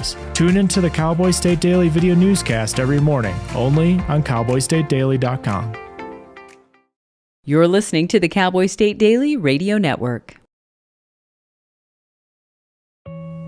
Julie was always a voracious reader. She'd carry 2 novels on an airplane because she'd read one on a 3-4 hour ride. And at some point, I began to notice that she would read a page and couldn't remember what she had just read, and she'd have to go back and read it again.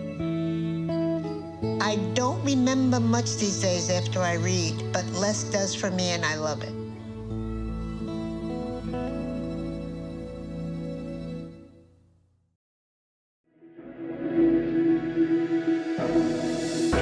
Logan Wilson here at the M Building in Casper, Wyoming. They do more than just support businesses and private events. They support nonprofits by offering reduced rates to help the community thrive. The staff here at the M Building have been incredible in helping me organize a fantastic event. They are great partners for those who want to make a positive impact on the community. Come check out the M for your next event.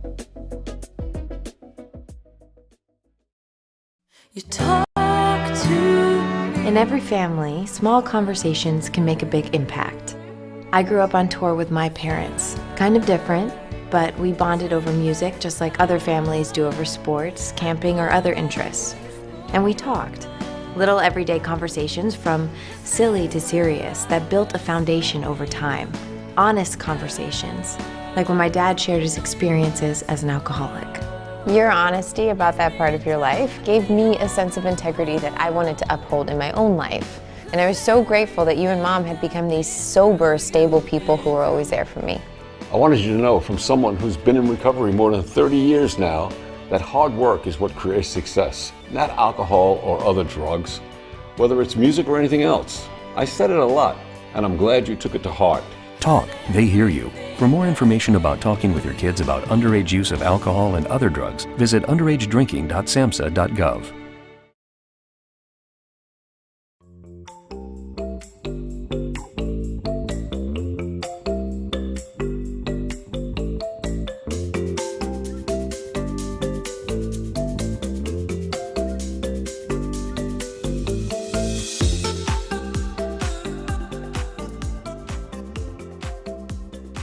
Welcome back, Cowboy State Daily Show on this Thursday edition. As promised, we have guests today. Jackie Dorothy will be with us momentarily. Mark Hines will be first up in the next hour. Our Cowboy State Daily outdoor reporter. We'll talk about all things aminals and, outdoors. And we have special guest Aaron Lapidus. You don't want to miss this. It'll be next hour. He's the garage sale millionaire. In fact, that's the title of his book. He's also a longtime TV radio host. This guy's done a whole lot of stuff, but what he does best is help folks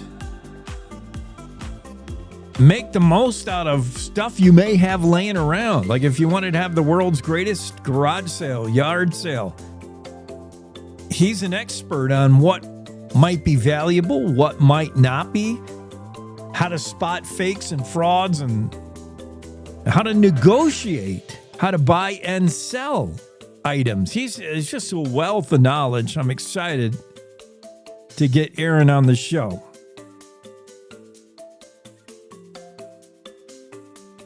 Let's go to this is supposed to be Jackie Dorothy in the Zoom room, but I have Dean King. I'm not sure who Dean King is. I'm always afraid to just let people in the Zoom room, let people run wild in the Zoom room.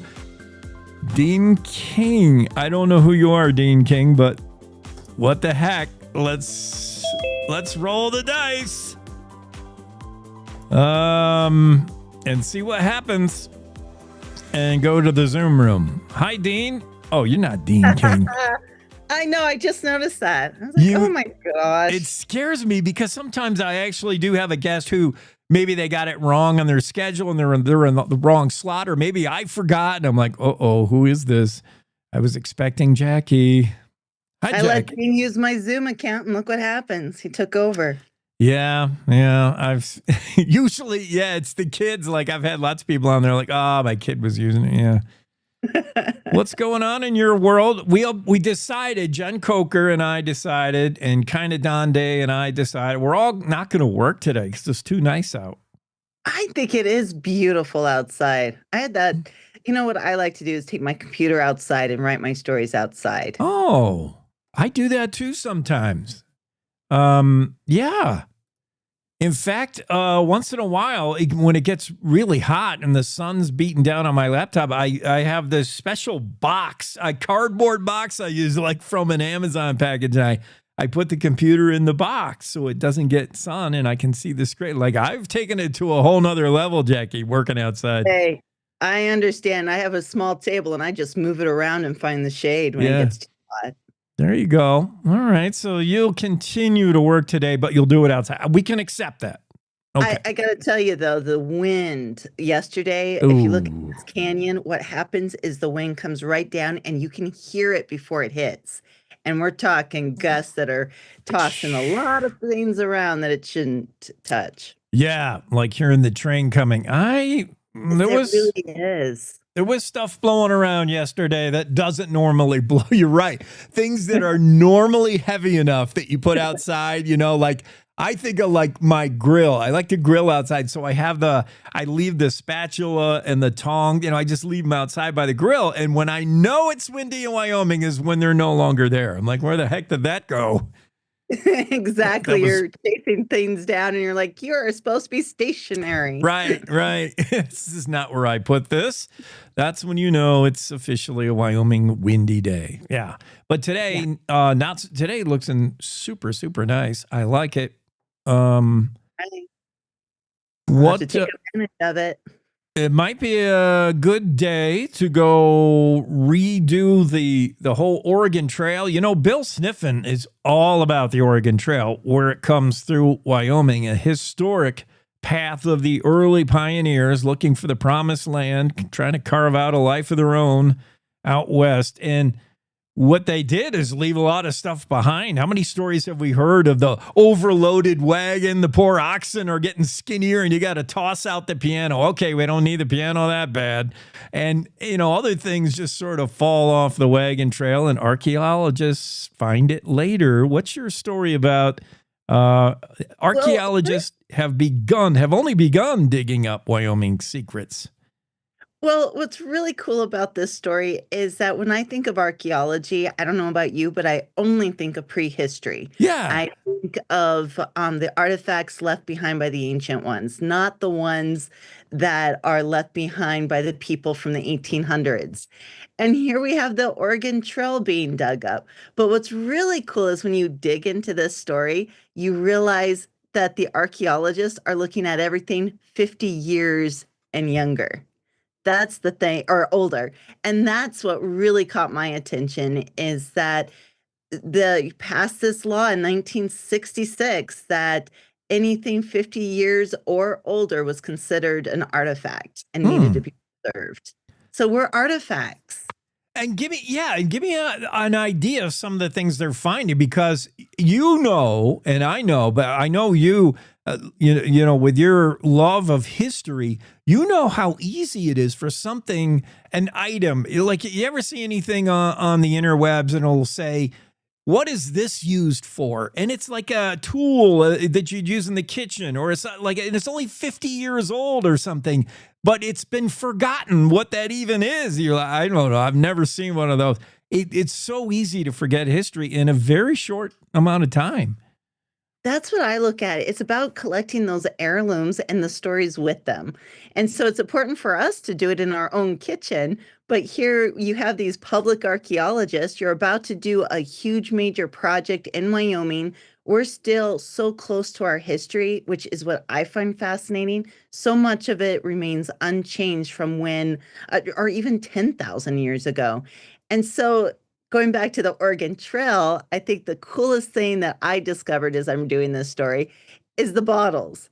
Is they just got, it's on private land. The archaeologists saw it on the map that there was this place called a bar. And they're like, what is this? They came to the area where they assumed it might be, and they found all these bottles from the 1800s.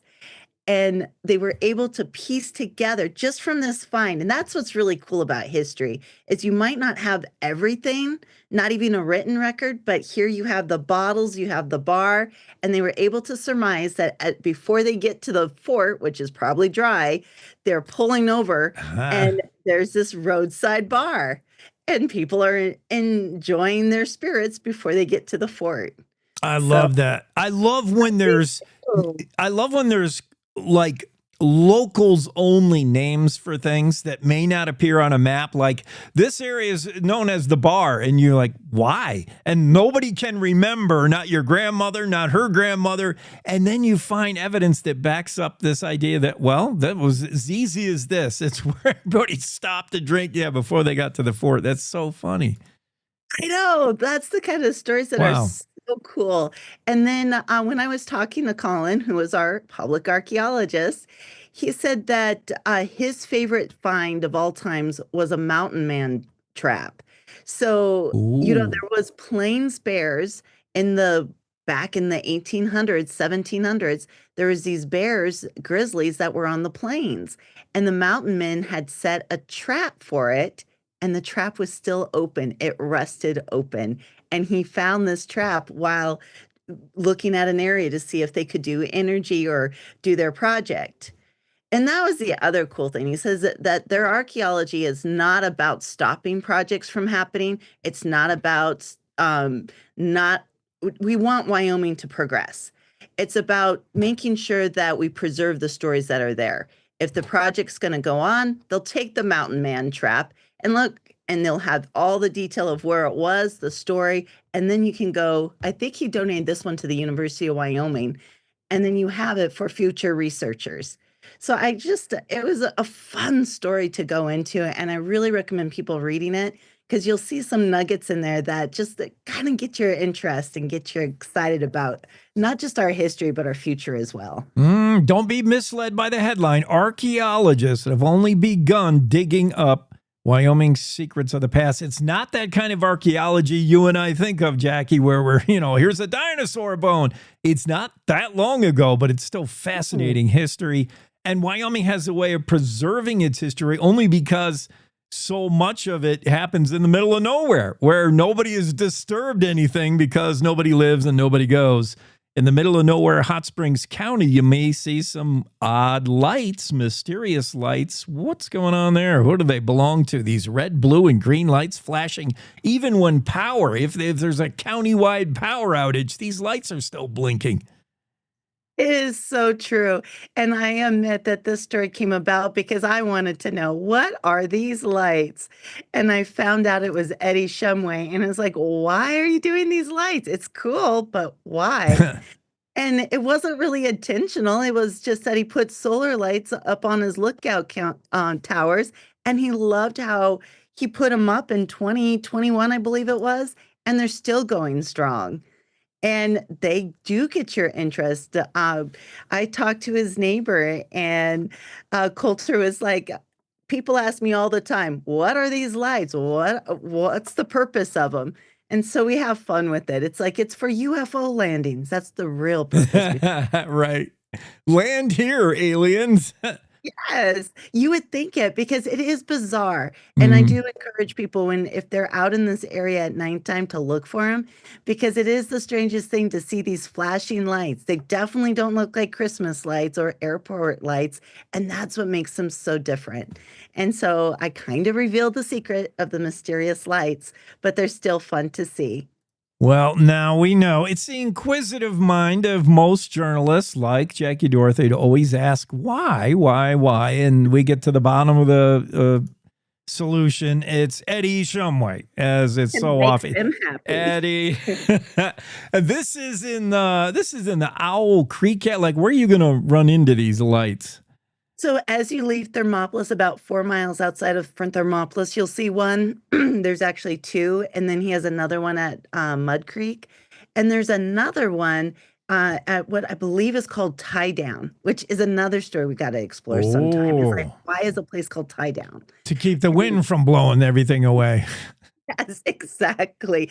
They definitely had that issue back then. But between Thermopolis and Moreland, there is one more light. So if you're Interesting. out there and you see a light in those areas, it might not be aliens this time. Oh, let me see if I can find some creepy. That's not creepy.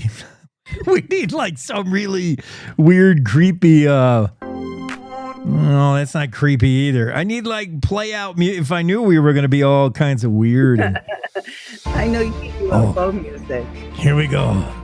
There we go. There it goes. Cowboy State Daily Zone Jackie Dorothy has discovered the reason those flashing, mysterious lights are happening in the Hot Springs area, and she has confirmed it is aliens. Eddie Shumway has been taken to Mars and brought back. They didn't want him. No, I don't. That's my. Jackie has the real story. Go read it. Why you're going to see weird flashing lights in the Owl Creek area. Thanks, Jackie.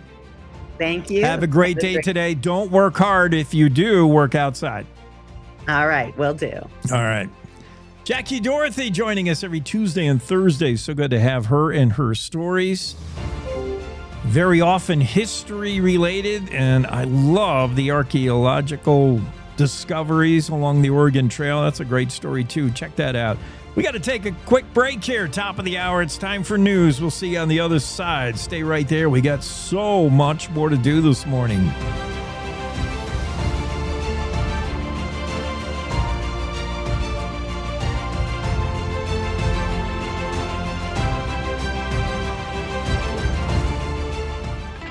It's time to take a look at what's happening around Wyoming for Thursday, April 10th. From the Cowboy State Daily Newsroom, I'm Wendy Kaur. A scheduled 3-week trial for a former award-winning foster parent accused of sexually abusing 4 female victims under his care got underway Wednesday in Natrona County District Court. Stephen Marler faces 26 charges, including 2 counts of first-degree sexual abuse of a minor, 7 counts of second-degree, and 11 counts of third-degree. Cowboy State Daily's Dale Killingbeck was in the courtroom for the first day of arguments in the case. Stephen Marler and his wife had adopted 8 foster children as their own. Plus, there were other foster children in the home. And he painted a picture of a home that initially was, from the outside, looked great. Then it just evolved into a place where there was severe discipline, lack of food, and then just devolved further into encounters and massages with Marler, they're alleging, and those became sexual contacts with individual female children in the home. The trial will include details from over 15 years from when Marler first took in foster children until last year when the investigation began. A Senate committee voted 10-9 along party lines on Wednesday to advance Brian Nesvik's nomination to lead the U.S. Fish and Wildlife Service. Nesvik had a long career with the Wyoming Game and Fish Department, ascending to the agency's top post. He's also a decorated military veteran with many years of service in the Wyoming National Guard, retiring as a brigadier general.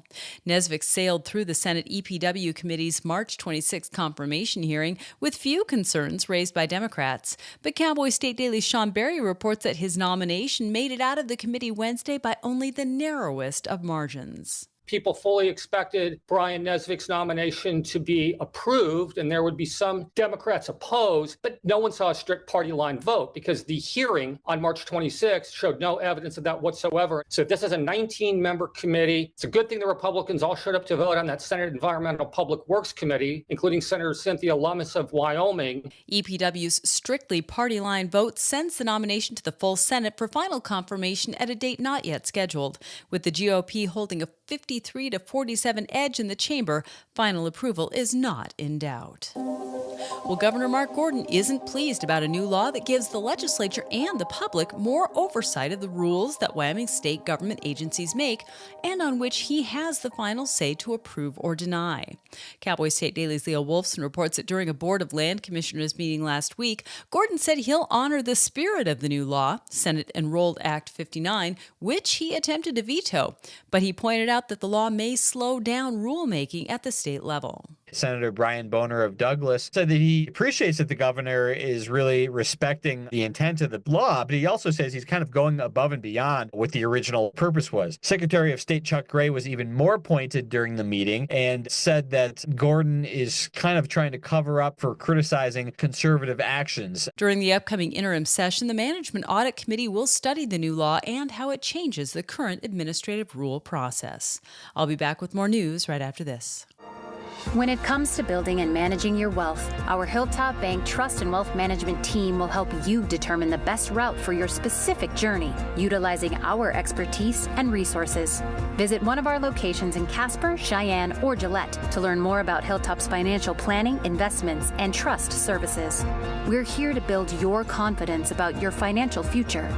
Trust and wealth management products are not FDIC insured, have no bank guarantee, and may lose value. Well, many Western communities have a resident herd of mule deer that hang around in backyards or other wildlife that totally disregard private property boundaries. In West Yellowstone, Montana, though, the local wildlife is considerably larger, more dangerous, and more obstinate. Cowboy State Daily's Andrew Rossi spoke to one wildlife photographer who has to beware of the local bison herd that's decided his driveway and yard is a good spot to hang out. It can be a pretty precarious situation. If there's a bison in your driveway and you have to take your car out to go somewhere, what are you going to do? You have to wait until the bison decides it's ready to go. So I guess it might be one of the only spots in the nation, if not the world, where you say, I was late to school because there was a bison blocking my driveway. The National Park Service asks visitors to stay 25 yards away from bison in Yellowstone National Park. That can be a difficult distance to maintain in West Yellowstone, where an entire bison herd could be in the 10 yards between you and your garage. And that's today's news. Get your free digital subscription to Wyoming's only statewide newspaper by hitting the daily newsletter button on cowboystatedaily.com. I'm Wendy Corr for Cowboy State Daily. Our beautiful world is changing. Withering, dying, by the hands of those who don't value nature, even though we all depend on it for life itself. But there is hope. Together with caring friends, the Nature Conservancy can restore our lands, heal our waters, and save our wildlife with big solutions only nature can provide. But every day we lose more of the places we love. And we urgently need to save endangered lands, waters, and wild species. The actions we take today will determine the tomorrow we leave to our children and grandchildren. The water they drink, the air they breathe, the beauty they experience. To learn more about how you can help protect and conserve our beautiful world, visit nature.org today.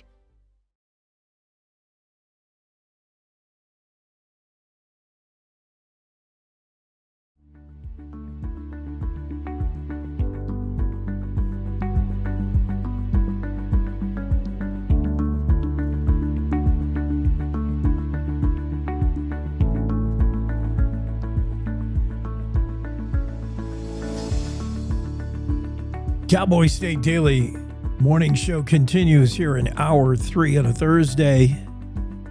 Mark Hines will join the Zoom room, join the conversation momentarily. We hear feedback from our listeners. One of our longtime listeners texted our studio hotline. We have a studio hotline, by the way, in case you didn't know. 307-999-TALK, 307-999-8255. You can text that anytime and give us some feedback. We had one listener who said, I agree, Jake, the dire wolf should not have been brought back.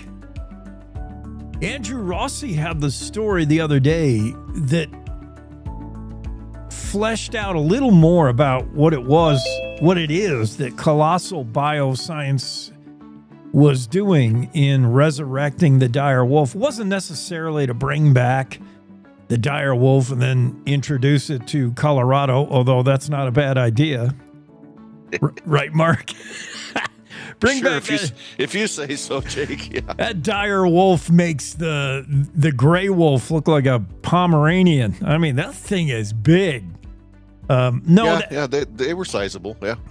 I mean, the intent was, Colossal was just kind of showing off what they're able to do with the genome sequencing, which is kind of neat and could have some scientific breakthrough significance. Who knows? The intent is not to put the dire wolf back into the ecosystem. Although, if I were going to do so, Boulder, Colorado would seem like the perfect place to drop a few of them. Yeah. Let them munch. Some people might think that, Jake. Yeah. Munch on some hippies and take care of that gray wolf problem. And then you need something bigger than the dire wolf when those things start running wild. And yeah, I hope Colossal is working on just making bigger and bigger stuff, I guess. Well, they're supposedly working on the mammoth, but that would be a question for Andrew. He's the one that's been covering that. They say that they hope they're targeting 2028 to have the woolly mammoth fully resurrected. Oh my goodness. Can you imagine? Wow.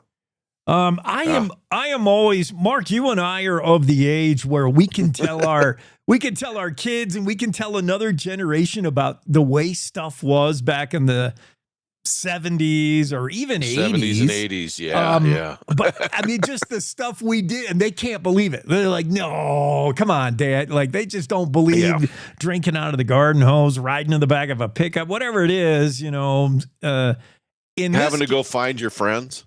Yeah, right. You couldn't just text them on this. Yeah, you had to actually go you had to go hunt them down. Yeah, right. Where are they? Like, I know, and that seems crazy. But I mean, going back to the stuff we did in the 1960s, it's hard to even believe this stuff. I love your story. I love who you got to comment on the story, especially. Because to me, I read this and I'm like, no, this is a story from The Onion. This didn't really happen. Did the Air Force really test its ejection cockpit using a black bat? Like, what? Yeah. The bear's name was even Yogi. It's too hard to believe. Now, I know back in the space program, Russia, of course, used dogs or used chimpanzees. And I think there were dogs and chimps used, but to test pilot how well your ejection system would work.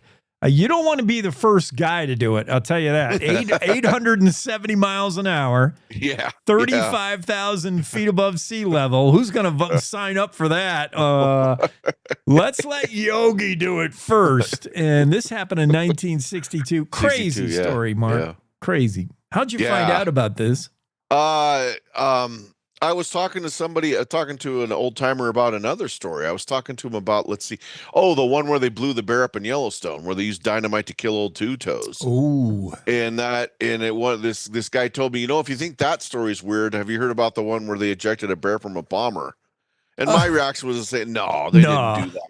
So after I got off the phone with the guy, I looked it up, and it really happened. So that's how I found out about that story, because I was interviewing someone for another story. That happens now and again. Yeah, it's often a good way to get turned on to a story and take another left turn when you thought you were going right. Mm-hmm.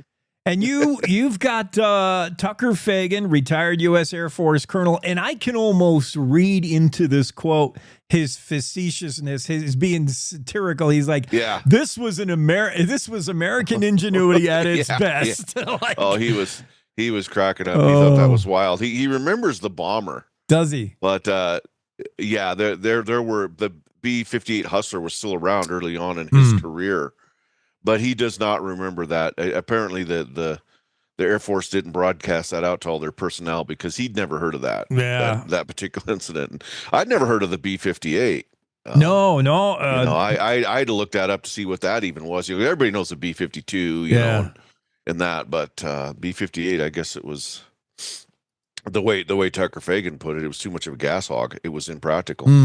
Yeah, well, the B-58 Hustler made the B-52 look like a VW punch-a-bug. I mean, this thing was moving along 870 miles an hour. That's pulling some G-force. In fact, you referenced George Smith, a human test pilot. He had to do an emergency ejection at similar speeds a decade previous, and that didn't go so well for him. He was in a coma. Put him in a coma and that might have been part of the reason why they sent the bear up the first time. Although, like I said, I mean, nowadays, it probably wouldn't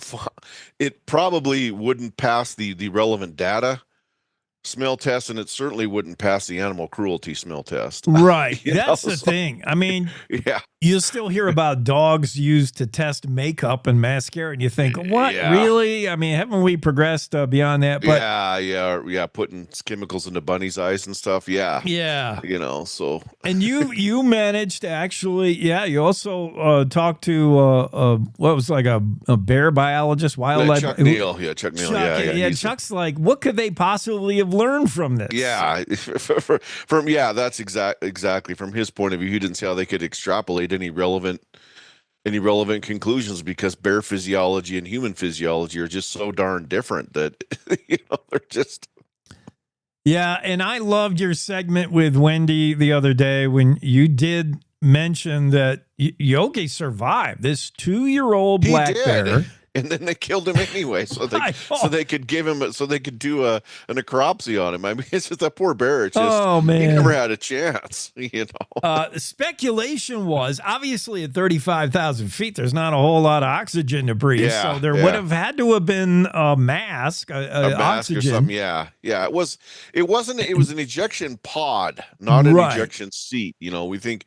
You see in the movies or whatever, you see guys ejecting out of their seats. So it was a full-blown pod. Yeah. And I don't know the particulars of whether it was equipped with oxygen, but you're correct. It would have to be at that altitude. Otherwise, you'd instantly just pass out and possibly just die from oxygen deprivation. Or at 870 miles an hour, I mean, if it's just you ejecting, it'll rip your head off or something. Yeah, exactly. You couldn't so take you couldn't take the wind forces. Right. Unless, of course, you're from Casper, Wyoming, and then you'd think, it's a slight breeze. That's all. Exactly. It's just harder to light a cigarette at 870 miles an hour, but you can do it if you're from Wyoming. Especially Casper. Oh, wow. Yeah. Yeah, so just a fascinating story. And unfortunately, yes, for Yogi, who did survive this whole ordeal, no worse for the wear, I guess. But yes, they wanted to study, what did this do to his liver? I mean, what? Yeah. It's not, as a retired Air Force person said, it was not our finest moment, that's for sure. Like, what were we thinking? Yeah. I had some ideas for you, Mark, not that, you don't have your plate full already, but some things that I thought about. John Baggett, who does our Saturday show, is going to have a rancher on to talk about what it's like right now during calving season and keeping your calves safe from predators. And it's not only a good idea. It's not only wolves and coyotes and bears. It's actually also eagles, bald eagles, and I mean, it's a 24/7 job to watch over. That's exactly the terminology I was going to use. It would have to be a 24/7 job because I mean, it's just. All through March and April, that's what ranchers are doing. I mean, they are with that's a good their idea. That's a good calves, idea, Jake. and they just have to keep such a close eye on them. And it is all kinds of challenges from predators, not just the dire wolf. There's it could be anything. Because it's funny because the only dog I have left now since my 2 big dogs passed away is my little 12-pound mutt. And I tell you what, when I take her out, I keep an eye out for eagles because I know that. Yeah. And I couldn't blame the eagle, but man, she'd look like a pretty good snack for an eagle. So I can imagine. It's the same thing with a rancher and their calves. The eagles are opportunists. They're going to take what they can get, whether it's my dog or a rancher's calf. So. But absolutely, I mean, that's their livelihood, that's their paycheck right there. So they got to keep an eye on it, And for folks who don't know, the bald eagle and especially the golden eagle, they have the heft, the power, and the ability to carry off like some big stuff, man. A small child, you'd be surprised. Woo!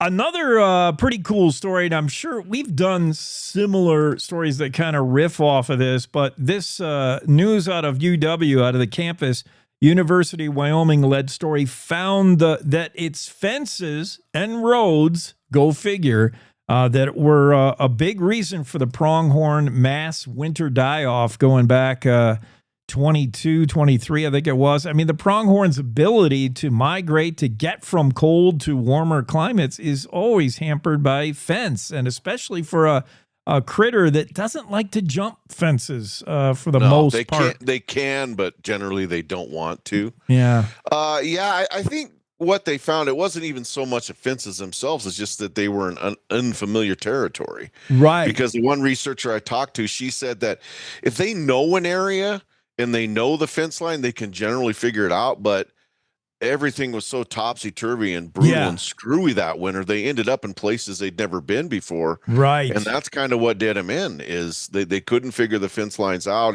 and or the snow was packed so hard up against the fences they couldn't crawl under it. And it was just man, it was just a death sentence for so many. I mean, the more we find out about that winter, the worse it turns out to be. That was just we know it was bad, and it was snow in places you don't normally see it pile up. And yes, for the average pronghorn that says, "Well, I'm leaving the Yellowstone area. It's winter. I'm going down to the Red Desert." They got to the Red Desert and said, "This sucks. There's snow," and they couldn't figure out where to go next. They forced them like, "Where do you go next?" Oh, good point. By the way, we've Jen Coker, Jackie Dorothy, Don Day, and pretty much everybody I've talked to today said we're going to take the day off. So tell the bosses. Don is going to write us a note because it's just too nice out today. It's beautiful out. So there's no laboring today is what I'm trying to tell you, Mark. Sure, are you with us? It's going to be a job walk-off. I'll be the one stuck with everybody else's work now. All right. Because I'm the last to find out about it anyway. I was trying I wanted to include you, Yeah. It's all part of I appreciate it, but it's part of the new Cowboy State Daily Show DEI initiative. I wanted to be inclusive and bring you in on this. We're not going to labor today. Okay. Whatever you say. All right. Well, thanks, Jake. It's always good talking to you. Thanks, Mark. All right, bye. I don't know if Mark's going to take the day. He's probably got to cover for the rest of us, but all right. Somebody has to. Cowboy State Daily Show on a Thursday. We got to take a quick break. Be right back with more of the news of the day. We got a rodeo. We got to do this day in history.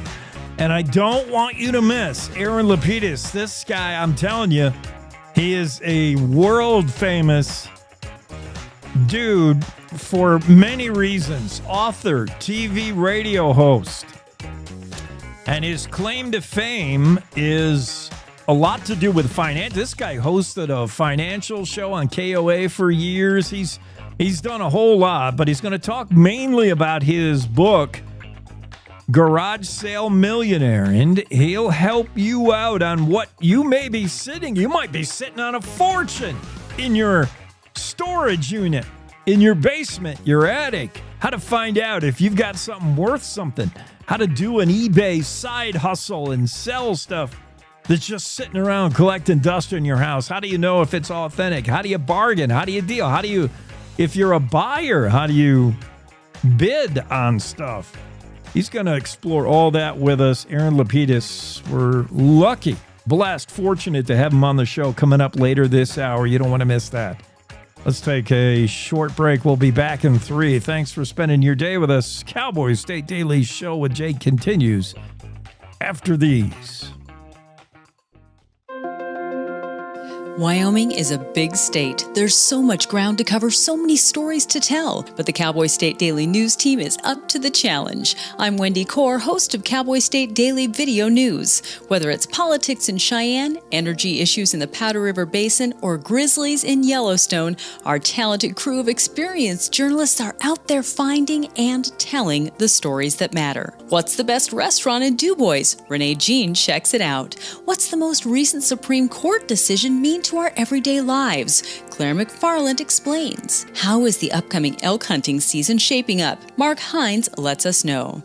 Every day, I talk to the reporters who are covering the topics, issues, and people that are important to Wyomingites, and in our daily newscast, I bring you those stories. Tune into the Cowboy State Daily Video Newscast every morning, only on CowboyStateDaily.com. This is the Cowboy State Daily Radio Network.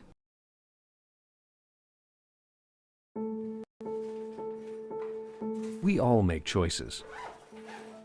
When it comes to alcohol, kids make choices whether to drink or not. Bye, Dad. Bye-bye. Remember, I'm going to Alex's party tonight and sleeping over. Have fun. Hey, have a seat for a second. Remind me about that party again? And adults make choices whether to talk about it. That's true of parents and every other trusted adult in a kid's life. Kids want to know our expectations when it comes to alcohol and other drugs.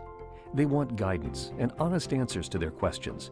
And it makes a difference when the message is consistent and part of everyday conversations.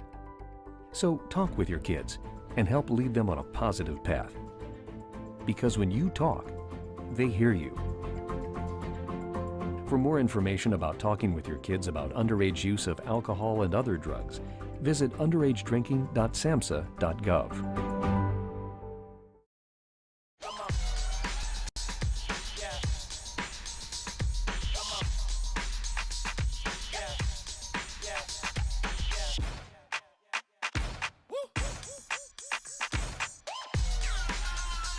You're not going to get it all right. Just make sure you nail the big stuff, like making sure your kids are in the right seat for their age and size. Get it right at nhtsa.gov/the-right-seat.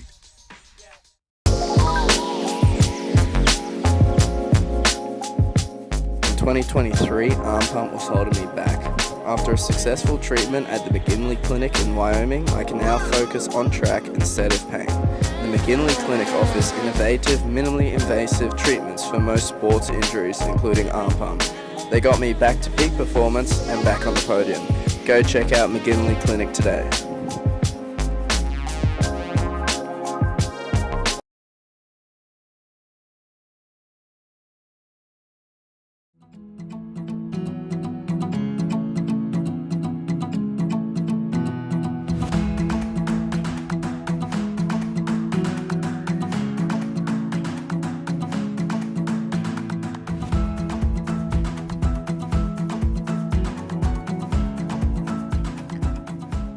Dale Killingbeck has the story of the Cowboy State Daily about a upcoming trial scheduled for 3 weeks. It should be headline news for probably the entire run. The trial began yesterday. This concerns a Casper foster dad, no longer a foster dad, and probably for good reason. Remembering that everyone's innocent till proven guilty, but the trial began yesterday for a former Casper foster dad facing 26 total child sex charges.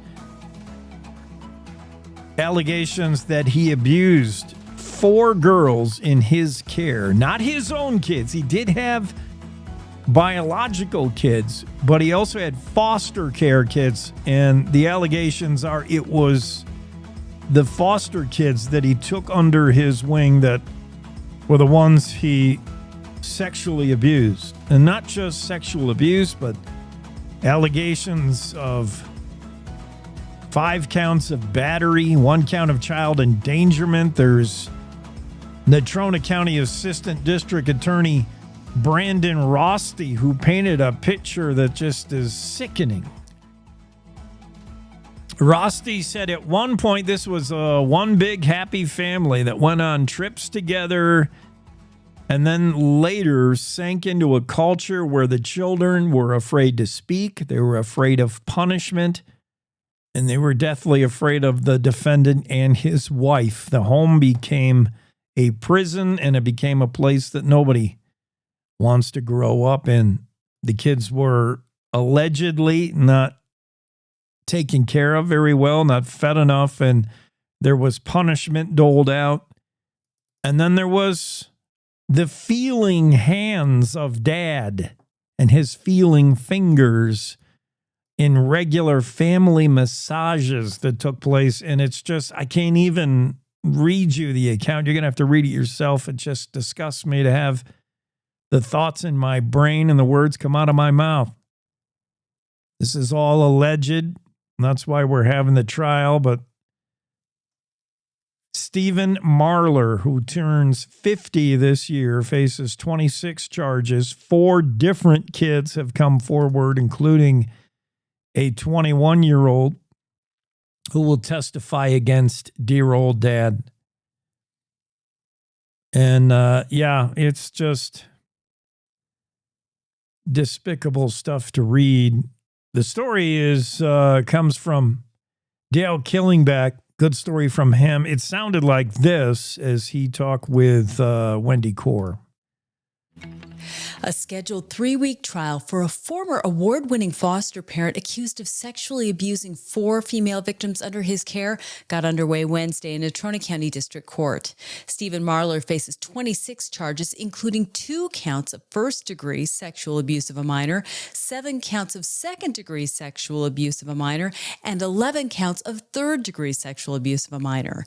Cowboy State Daily's Dale Killingback was in courtroom for the first day of arguments in the case. Stephen Marler and his wife had adopted 8 foster children as their own, plus there were other foster children in the home. And he painted a picture of a home that initially was, from the outside, looked great. Then it just evolved into a place where there was severe discipline, lack of food, and then just devolved further into encounters and massages with Marler, they're alleging, and those became sexual contacts with individual female children in the home. And he also faces charges of child endangerment and battery related to discipline, including allegedly kicking one of his adopted sons off a roof. The trial will include details from over 15 years from when Marler first took in foster children until last year when the investigation began. Well, I've heard enough, literally. That story from Dale Killingback in the Cowboy State Daily. You can check that out. Also, the story where, Claire and I discussed this. Claire is the author of this story. We've discussed this at length in weeks past.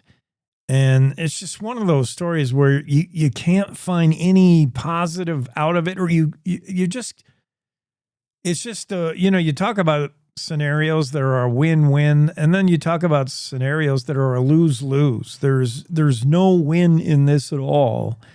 There can never be justice in this at all, and there's no bringing back the victim. But yet, a trial, no matter how many trials you have over this, you're never going to get an outcome that satisfies anyone. This is a case of just an accident. I mean, purely an accident. Recklessness, yes, probably. But an accident nonetheless that took the life of a friend. The 21-year-old Pinedale man gets 3 years probation for the unintentional shooting death of his friend. If you've been following this story with us, you know how it came about. These were 2 acquaintances who knew each other pretty well. They were good friends, I believe they met or maybe knew each other beforehand, but they were friends at the University of Wyoming. And the victim is Dayton. Maurizio Dayton is the victim. And the shooter is Gage Zook. Gage and Maurizio were friends. Their families knew each other pretty well. I mean, they were pretty good friends. And Maurizio came from an urban environment, a big city life, where he just didn't know of and just didn't know about things in Wyoming like duck hunting. And so it was Gage who would often take him out, like whenever there was a break in college or, in the schedule, they would go out and do something real outdoorsy. And Gage said, let's go duck hunting. And Maurizio had likely never been duck hunting. And out they go, hunting ducks along with another friend on the North Platte River back in January of 2024. And unfortunately, here's how it went down. Gage Zook fired his shotgun earlier in the day or earlier in the week or something, and it misfired. So Gage should have known there was something not right about his shotgun. His father, Gage's father, by the way, is a firearms expert, I believe. I think he worked in law enforcement as a firearms instructor. So obviously Gage Zook knew, or should have known, the 21-year-old, how to handle firearms properly and safely. He should have known. And Gage aims at this duck. He pulls the trigger. Nothing happens. And again, this gun misfires on him. And he's like, well, dang it. Let me use your gun. And he uses another shotgun of a friend and fires at the duck. Meanwhile, he puts his shotgun, he props it up against a tree he's going to come back to that later and figure out what went wrong. And he shoots the other shotgun at the duck, whatever. And then, minutes later, they come back and Gage and Maurizio go back to the shotgun propped up against the tree. And they're like, you can just see Gage doing this. Like, what is wrong with this thing? And he picks the shotgun up, trying to examine it, figure out why that thing didn't fire. And it goes off, of course. Murphy's Law. And it's pointed right at Maurizio. And it kills him. And it's unintentional. Is it careless? Is it reckless? That's what a jury had to decide. But there's no alcohol involved, no drugs, no horseplay, simply a mistake. I'm not sure there was a jury trial on this, by the way. I think it may have just been Judge Edward Buchanan. I'm not sure. But there was a potential manslaughter charge, trying to ascertain whether Gage behaved recklessly. And in the end, it's just a horrible, careless mistake that takes the life of Maurizio Dayton. And we finally, resolution in this case is yesterday's sentencing for the 21-year-old Pinedale man who shot and killed his friend unintentionally. Claire McFarland has the story, and the sentencing is 3 years supervised probation in Goshen County District Court. Gage Zook was also ordered to pay court costs and fines, including $3,420 in restitution to reimburse the state for money it doled out to the family of Maurizio Dayton for his cremation. It's not what the Daytons were expecting. It was an unexpected expense, obviously, to have their son cremated. So the state covered that cost, and now Gage Zook is on the hook for reimbursement there. That story Claire McFarland had been following for months now, and now we finally get sentencing. Another story in the Cowboy State Daily from Renee Jean. Renee will be on the show tomorrow. We'll talk more about this data center. I'm interested. First, I've heard of this one. We keep hearing about how these AI data centers are going to be they're going to be the future. And Wyoming is uniquely suited to play host to these data centers because Wyoming, for the most part, is cool, on the cool side. Environmentally wise, these data centers get warm, they get hot, they need a lot of water to keep them cool. Wyoming's unique in that it never gets super hot here. That's why everybody from Texas comes up all summer, right? So there is a big AI data center outside of Cheyenne. I say big, but compared to this one being planned, it's a firecracker of a data center. This one is the idea of Trenton Thorncock, CEO of Prometheus Hyperscale. Trenton's he's not just some out-of-stater business guy. He's a long-time generational rancher from Wyoming. This is his land and his money that he's pushing his dream on. And his dream is a 1 gigawatt data center campus in Evanston. He shared his dream with Renee Jean, and it is big. By comparison, that big Microsoft data center in Cheyenne that we often talk about, that's online, by the way, the first of probably many to come to Wyoming if this is where the future is going, AI and the need to have these large warehouses where all that's in them is a whole bunch of computers thinking away as fast as they can. The Microsoft data center in Cheyenne is just a little more than 235 megawatts. 4 times bigger than that is this proposed 1 gigawatt data center in Evanston. It's the dream of Trenton Thorncock, who is the CEO of Prometheus Hyperscale. And you can read more about that in Renee Jean's story. It's pretty exciting, I think, for the state of Wyoming. If that's where the future is headed, this seems like, although it doesn't appear to bring a whole lot of jobs to the state, does a data center need maybe a security guard and a dude who makes sure the computers are running? You need an IT nerd and a security guard, and that's about it. I don't know these data centers are great job generators, but it's a business, it's pretty non-invasive industry you can run in Wyoming. Just put Wyoming's huge. You got plenty of space. Put a data center over there and have it do some AI stuff. So it sounds like a good idea for Wyoming and Wyoming's future. The project's been cooking for quite a while, even before AI was a thing. Thorncock said he's been thinking about this way ahead of the curve.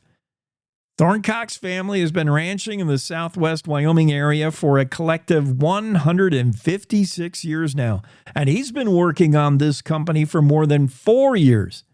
Thorncock told Renee Jean, we've been around for a while and we're not going anywhere. This is a long-term obligation on my part. I've invested several $1 million of my own money to do the design and engineering. We started before AI was even a thing. Back in 2020, Thorncock said there was some small AI deployments and technology going on, but he was ahead of the curve, he said. And we were thinking about this, and he hopes to get his new design, his new idea off and running in the Evanston area. Thorncock said, we've seen some data centers and we've seen some of the tech going on in the southeast part of the state. But Thorncock said, I'd like to put the southwest part of Wyoming, that part of the state, on the map. And one of the big reasons why he's proposing a 1 gigawatt AI data center. Well, best of luck to you, Mr. Thorncock. I hope you can get it off and running. Renee will talk more about that tomorrow when we have her live on the show. Meanwhile, let's take a quick break. When we come back, we're going to talk to Aaron Lapidus. I'm excited to speak with this guy. It's going to be fantastic, eye-opening stuff for you. We'll be right back after these. Want to stay in touch with what's happening around Wyoming? I'm Wendy Core, host of the Cowboy State Daily video newscast. From Mountain View to Upton, from Jackson to Cheyenne, our reporters are out there finding and telling the stories that matter. Every day, I talk to the talented journalists who are covering the topics, issues, and people that are important to Wyomingites. And in our daily newscast, I bring you their stories. Tune in to Cowboy State Daily video news every morning, only on CowboyStateDaily.com. Wyoming is a big state. There are so many stories to tell, and here at Cowboy State Daily, we pride ourselves in bringing those stories to you every day. I'm Riley Strand, videographer and production assistant for Cowboy State Daily Video News. Every day, host Wendy Core and I talk to the experienced journalists who are covering the topics, issues, and people that are important to Wyomingites. And in our daily newscast, we bring you their stories. Tune in to Cowboy State Daily Video News every morning, only on CowboyStateDaily.com. You're listening to the Cowboy State Daily Radio Network.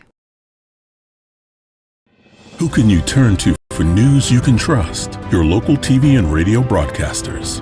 You trust us to keep you safe during times of crisis and to deliver the weather, sports, and entertainment you rely on every day. We bring you the facts you need to make decisions that matter. And as misinformation floods social media, You can trust your local stations to deliver the truth. Text TV to 52886 and tell Congress you rely on your local stations for trusted news. You handle the healthcare, we'll handle the marketing. In need of a spark for marketing your medical practice? Loom Studio provides creative and strategic healthcare marketing that illuminates the path to bigger and better experiences for your business and your patients. We specialize in branding and design, social media, website design, SEO and SEM, not to mention content creation, public and media relations, and marketing metrics to ensure you're getting results.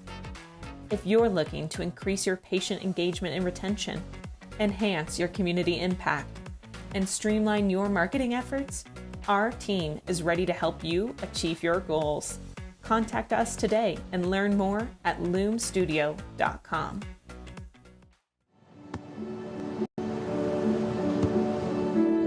I don't remember how it started. Go to that. Cowboy. Our back and forth.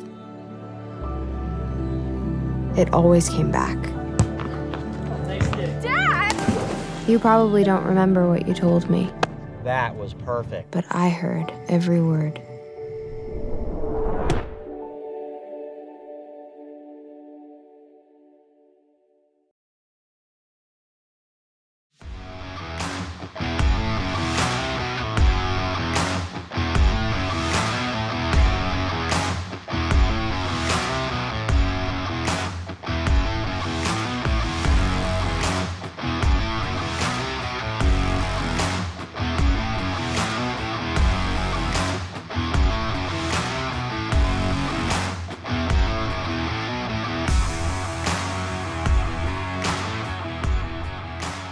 Cowboy State Daily Show with Jay continues here in Hour 3, Thursday edition. The director of the ATF was just removed, Kash Patel. I don't know what that means. The official statement from Washington, D.C. is the FBI director. He's also the director of the FBI. Patel will remain in his FBI role, but the official word out of D.C. is he was just stretched too thin with having to do the FBI director thing and directing the ATF, the Bureau of Alcohol, Tobacco, Firearms, and Explosives. But we hear news today, Kash Patel has been removed from that role, replaced by U.S. Army Secretary Daniel Driscoll. Okay, whatever that means. And we got to head into the Zoom room and get the garage sale millionaire himself into the room. Let's do that on the Cowboys State Daily Show with Jake. That's Aaron Lapidus. He's going to tell you how to be a garage sale millionaire. Or you can read the book. Either way, however you want to do it. There's the book. This guy's done it all. I mean, you should be hosting this show. You're a radio, TV guy. The folks in the Denver area probably know of you. I'm sure. He's been on, we just had a KOA guy on. Our Saturday guy, by the way, is ex-KOA guy. You've been on the Blowtorch as well. Aaron Lapidus, so good to have you on. Award-winning author, collector, speaker, radio host, based in Denver. I don't know how to explain your expertise, at least what the part of your skill set that we're going to talk about, the garage sale millionaire guy, other than to say you're part National Treasure, well, the movie franchise with Nicolas Cage, you're part American Pickers, and you're part Pawn Stars. I mean, you're all in one, but what really makes you an expert is your ability to negotiate just about anything. I mean, that's been your jam since you were a kid, I think, is your ability to buy and sell and ascertain how far will they go, high and low. I don't know. Aaron, where do we start? First, I want to thank you for having me on this morning. I'm really excited. So it's, I have so much fun negotiating. And I think where I'm able to overcome, there's so many different things to be knowledgeable on, but so not everybody has to be an expert, but negotiation skills in anything we do in our life is so important. And I can negotiate something as small as a antique tin toy to a multi-million-dollar building because I do it all. My jobs are, yes, I did write the book, How to Become the Garage Sale Millionaire, but it's ascertained me to become this bigger thing than just one. I took my money. I still buy and sell art and different things, but now I buy real estate too, and I find treasures where people are passing up the opportunity. And that's why it's so hard to like narrow down and pin down exactly what you're able to share with us in your expertise. Yes, this guy, Aaron Lapidus, considered one of the world's greatest collectors and treasure hunters, called upon by the FBI for his expertise in various fields. He can help you ascertain whether you are sitting on anything worthy of selling in your storage unit, in your basement, in your attic. He can help you with a garage sale or a yard sale for sure. But mostly it's your ability to negotiate things. And you learned it when we weren't doing it online. You learned it face to face. And I've heard you say, maybe your biggest key to success, you can tell me, is your ability to not hear the word no or not get worried when you hear the word no. It doesn't mean anything to you. Actually, the word no is a turn-on for me, actually. It gets my juices going. How can I get that no to a yes? And so that's where everybody has to start. But let's just give your audience a few tips because they're just saying, I need to know. Well, first, everything in your house has a value in your garage. And you may say, Aaron, I don't know how to price things. I'm going to give you the quickest tip. In eBay, and there's a lot of more tips in my book, How to Become a Garage Sale Millionaire. But a quick tip is take something that is important to you. Maybe it was a first edition book that was handed down to you. You want to know what it's worth. You're going to go on eBay. You're going to go on the left-hand side of the scroll down bar on eBay. You're going to look for completed auctions. And you're going to put in the item that you have. You're going to search it on completed auctions. And so when you go into completed auctions, you're going to find everything that sold in the last 90 days that was your book. And instantly, it could be a book. It could be a piece of luggage. It could be an old coin. Once you go into completed section, you're going to find out a value. And, and if it's worth anything more than, I would say, $35 and it's small, eBay is the way to go. If you have a whole bunch of big items, I recommend having a garage sale. I'm an expert. And you're going to put a lot of great signs out in your neighborhood, and you're going to have a great time. And then we're going to use Nextdoor Marketplace, which is great, Facebook Marketplace. And I think if people get used to those ways of buying and selling, there is always a way to find more stuff to sell. And it just takes time. Great advice. I mean, you don't have to be an expert like Aaron is on how to spot fakes and replicas and restorations. Just ballpark it using eBay. As you said, find a similar, if not the same item. That gives you a general idea. Then the negotiation skills come in, and maybe you need to read the book and learn how to be more like Aaron Lapidus when it comes to negotiating. Let's talk about the garage sales, the yard sales. We're getting into yard sale, garage sale season here in Wyoming once we get all the snow melted.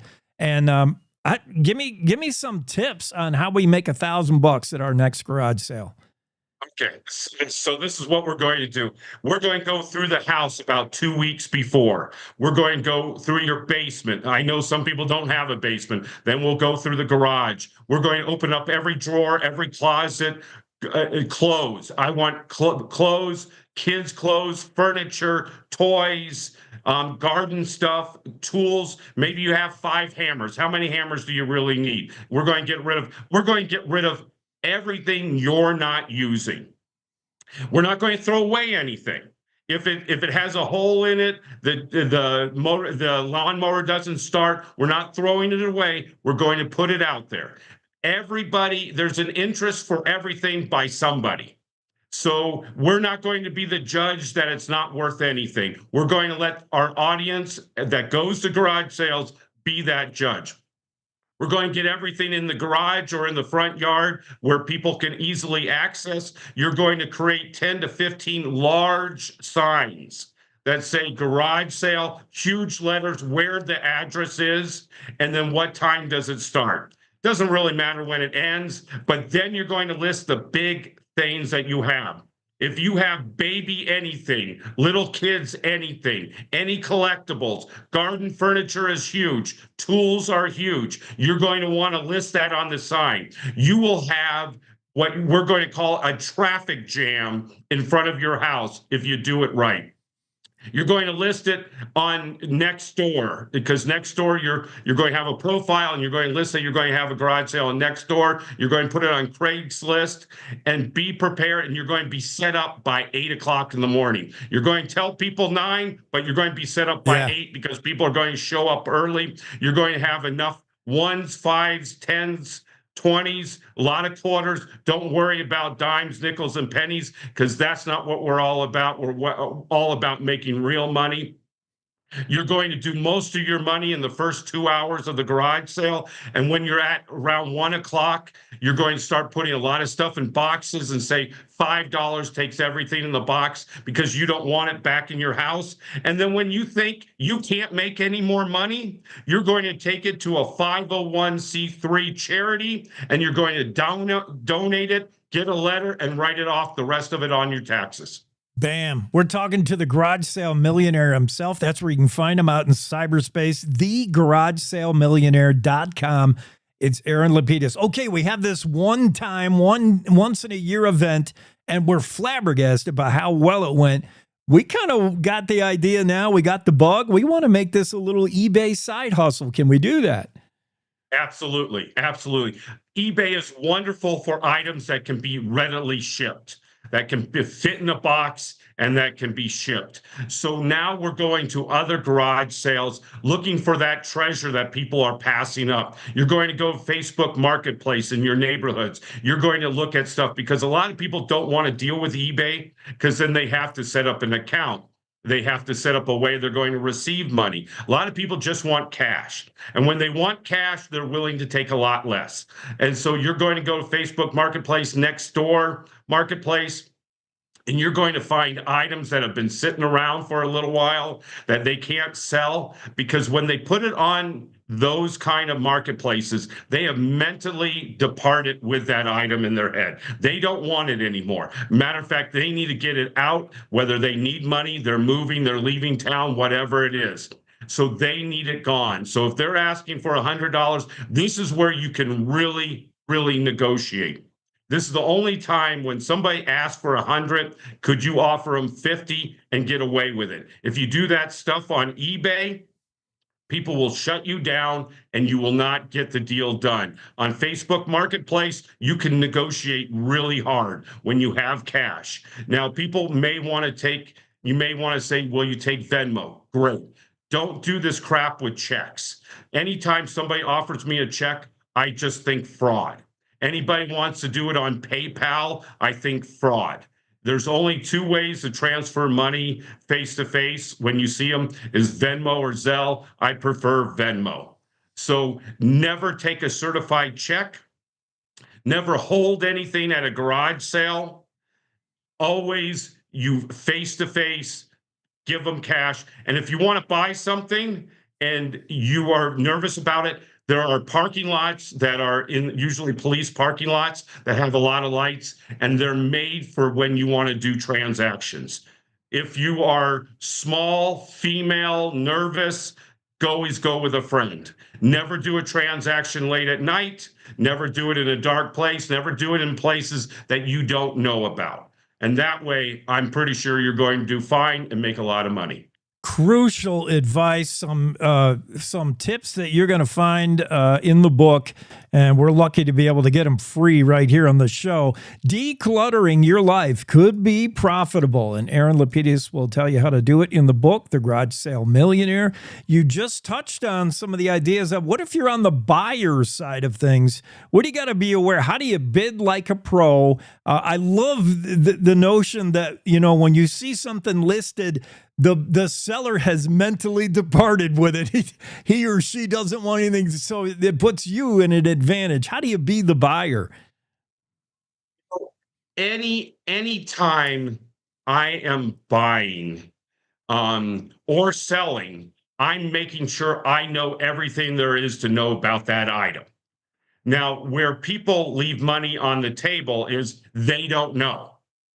And that's why I want to know the answers before I ask the questions. And a lot of people say, I don't understand. You don't want to ask people to tell you about that item where they could forget, tell you something wrong. You want to hear more about that item, maybe something you didn't know. Maybe it was touched by somebody famous. Maybe it comes with a box and you didn't know it has a special box. Those things you have to ask questions. But the nuance of when it was produced, what else does it come with? Also, all packaging. If it is a collectible and doesn't have the packaging, you could lose up to 50% of that value. So it's all about asking the right questions and knowing things ahead of time when you're collecting items. And that's the key to making sure you make some money. One last thing, Aaron, before we got to let you go. Give me an idea how much has changed. You talk about when you got started as an expert negotiator, buyer, seller, you were like 9 years old. There was no eBay. There was no internet. Those have been big changes. Has it made buying and selling easier? Is your cyberspace yard sale easier or harder? What has changed over the last 20, 30 years about this kind of thing, about selling off what's extra in your house or a baby finding a bargain? What is the biggest change? I mean, we have access to the internet. That's huge. We can look stuff up. Well, I got to tell you, if I had the internet back when I was 9, it would have been called the Garage Sale Multimillionaire because it is, all these people have it so much easier. Yeah. I was hustling. I was taking out little ads and classifieds. I was hustling. But with the internet and my book, How to Become a Garage Sale Millionaire, it is a lot easier to find out the information that you need using AI. Makes it helpful. You can get pricing, you can get background. It can help you list on eBay better. And I talk about AI in my book, How to Become a Garage Sale Millionaire. So it's all about the simplicity. You can make a lot more money now. It could be a true side hustle. It could be even something that you can make a full-time job. And I have to tell you, a lot of people are hurting out there.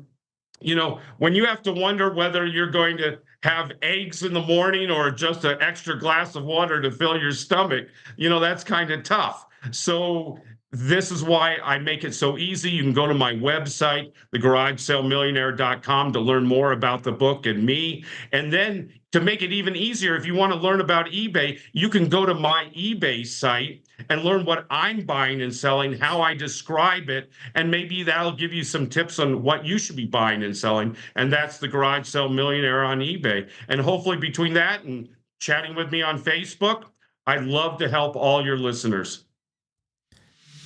Voice sound familiar? If you're in the Rocky Mountain area, you may recognize this guy from the 7-year running top-rated show in Denver on PBS, Collect This. He's been on TV, radio. He's an author, and he's just the guy who's going to tell you how to get it done. Award-winning author, collector, speaker, radio host, Aaron Lapidus, How to Become a Garage Sale Millionaire. Check out the book. Check out the website, thegaragesalemillionaire.com. Aaron, it was our great pleasure to have you on. Thank you. Call me anytime. You bet, man. That's pretty cool. Just don't negotiate with him. You'll probably be on the losing end of that. We got a break for top of the hour news. We'll be back. It's time to take a look at what's happening around Wyoming for Thursday, April 10th. From the Cowboy State Daily Newsroom, I'm Wendy Core. A team of geologists in Casper set out to find uranium deposits in an area north of the city around Pine Ridge and Pumpkin Buttes a dozen years ago. The venture started to pay off on Wednesday when a Canada mining venture announced a $30 million investment in the Pine Ridge uranium project north of Glen Rock.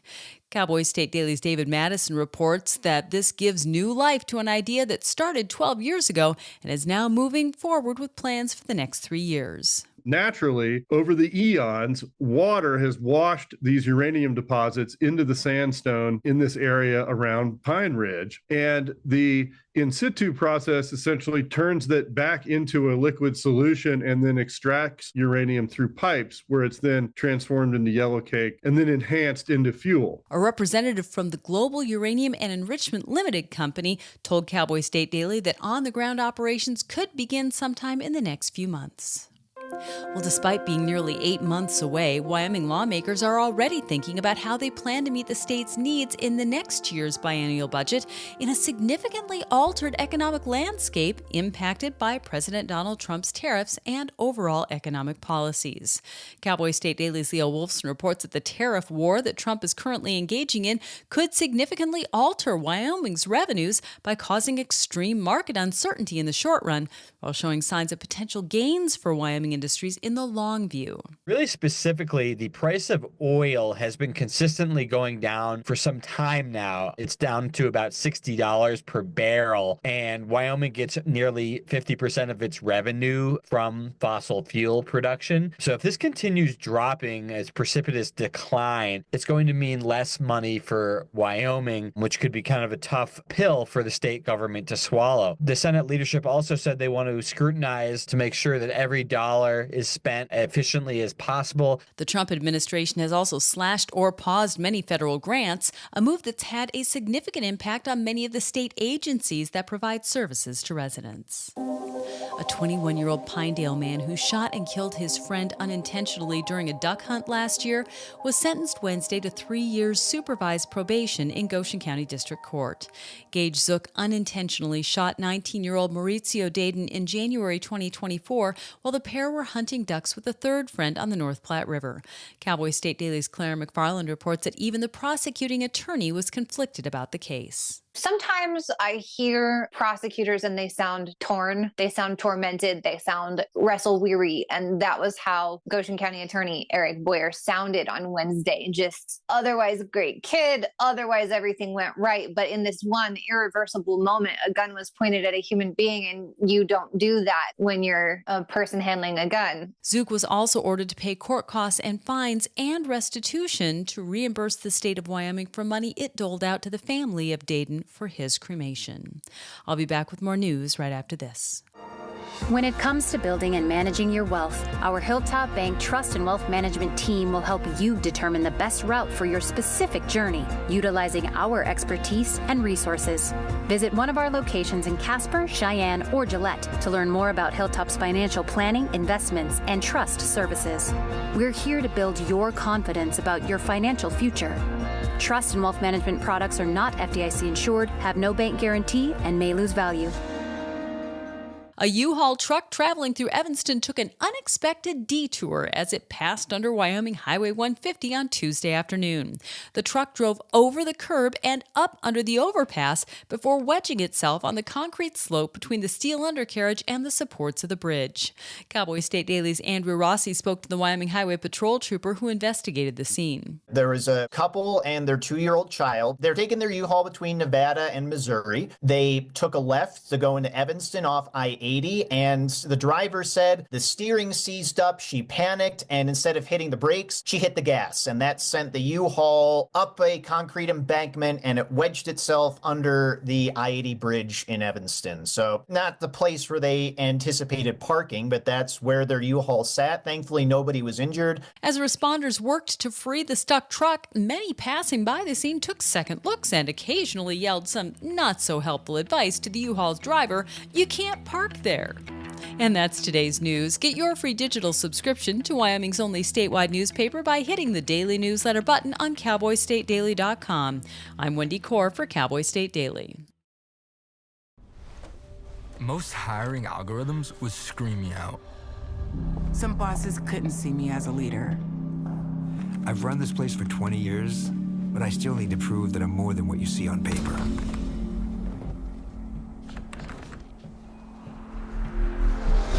I've been running code as long as I've been able to reach a keyboard. This is what I do. It's second nature for me, coordinating 100 details at once. It's the way my mind works. I have a very mechanical brain. I sold them on my skills. You gotta be so good they can't ignore you. My magic is analytics and empathy. That's how I'm getting clients. You have to have the confidence in yourself to show up and defy the odds. I am more than who I am on paper. I never got a college degree. And today, I'm the CEO of my own company. People want to tell me I'm one in a million, when actually I'm one of millions. Stars are all around us. It's time for them to shine.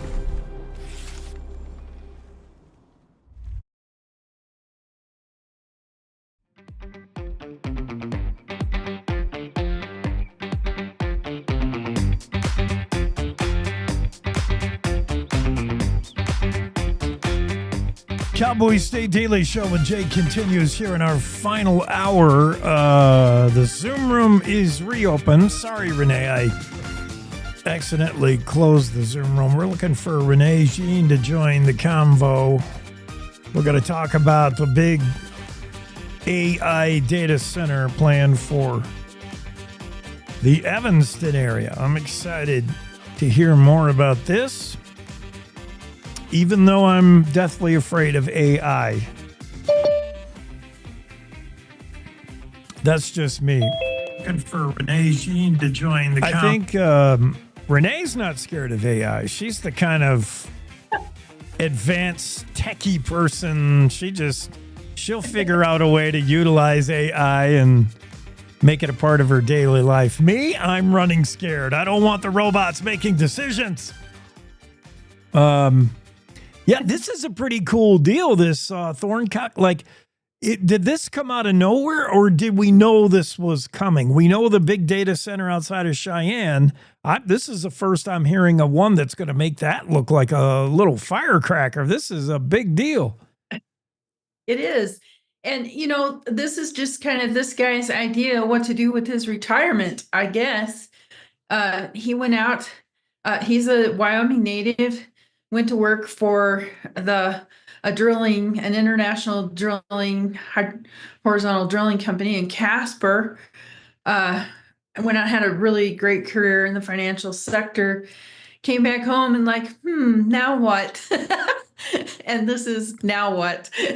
This is the now what? Yeah, just Trenton, take it easy and retire maybe. But no, he's got vision. In fact, before AI was even a thing, he had been thinking about this for 4 years. He says he's kind of been planning, and he's not a Johnny-come-lately out-of-stater. He's been around. His family's been ranching in Wyoming for like a jillion years, hundreds of years of ranching, and he's put his dog in the fight, I guess, or he's put money, his own land, and he hopes to have a 1 gigawatt AI data center. What does that compare to Cheyenne's, which is like 200 something megawatt? Like, this will be 4 times bigger, it looks like.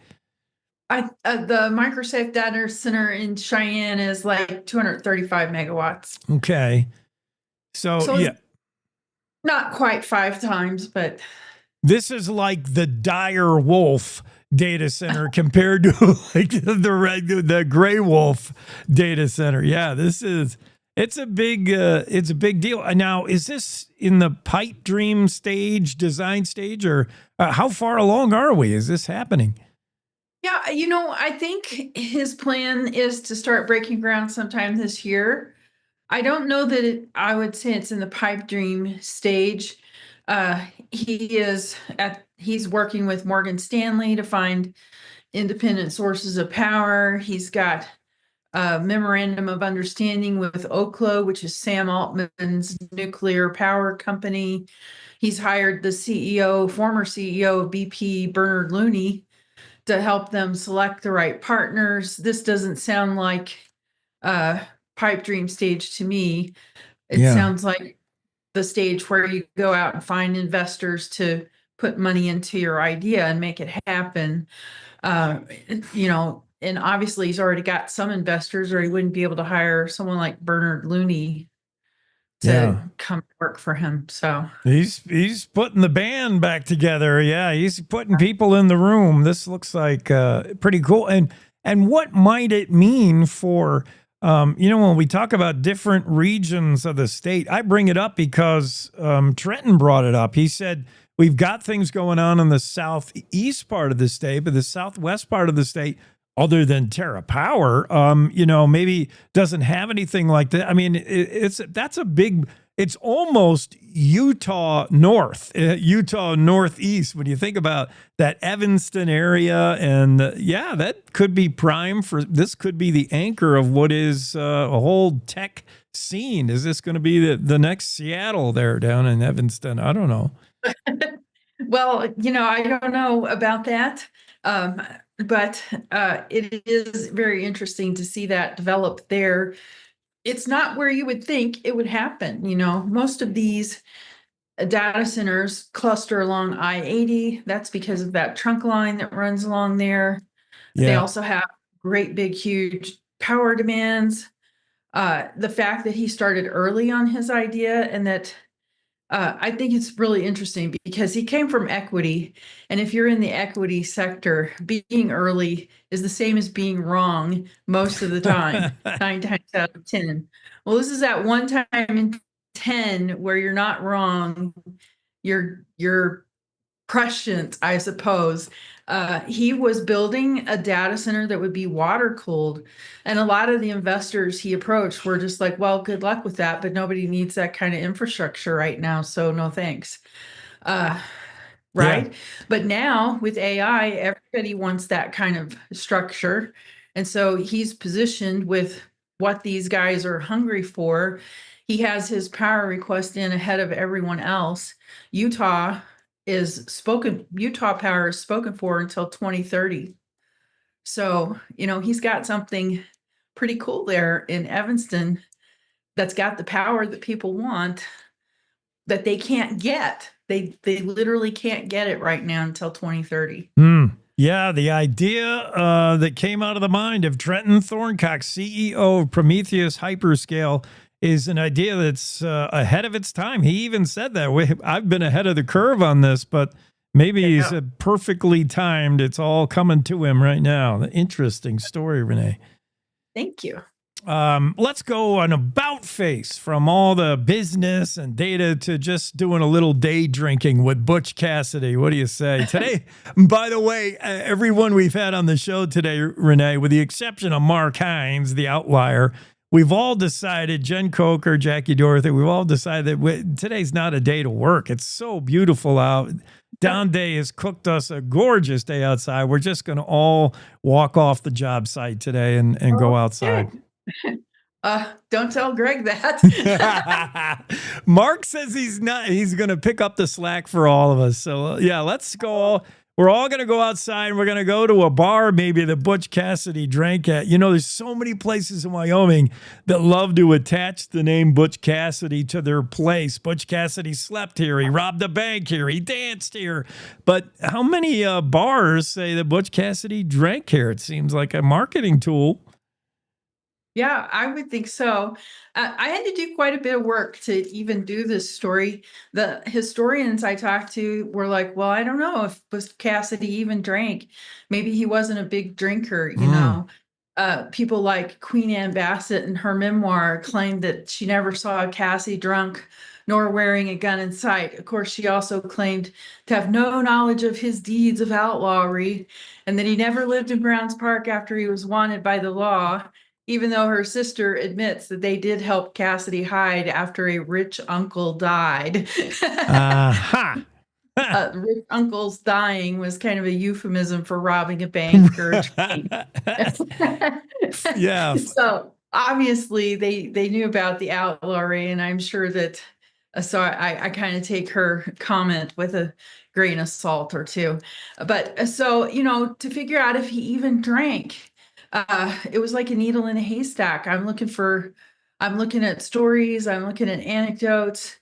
I think drinking was just such a part of life back then that it wasn't noted that he drank because he was doing what everyone else was doing, right? Yeah. I think if he was a teetotaler, that would have been noted. But so there's the absence of anyone saying he was a teetotaler, he never drank, kind of thing. Yeah, that's the noteworthy part of history is the fact Yeah. that wasn't evident, and If he was a teetotaler, they would have been pointing it out. So Yeah. it was kind of a point, but it doesn't prove anything, right? And so finally, after several, I've actually been researching this for several months, reading books, just reading everything I can get my hands on.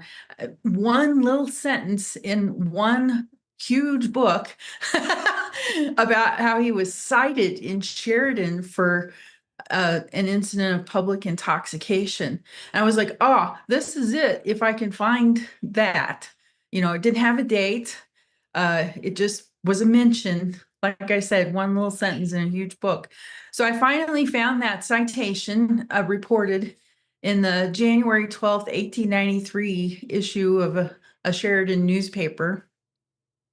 So with that, I could say, yes, Butch Cassidy definitely did drink. He was cited for public intoxication. So aha! You look at all these anecdotes where nobody said he was a teetotaler and everyone else was drinking.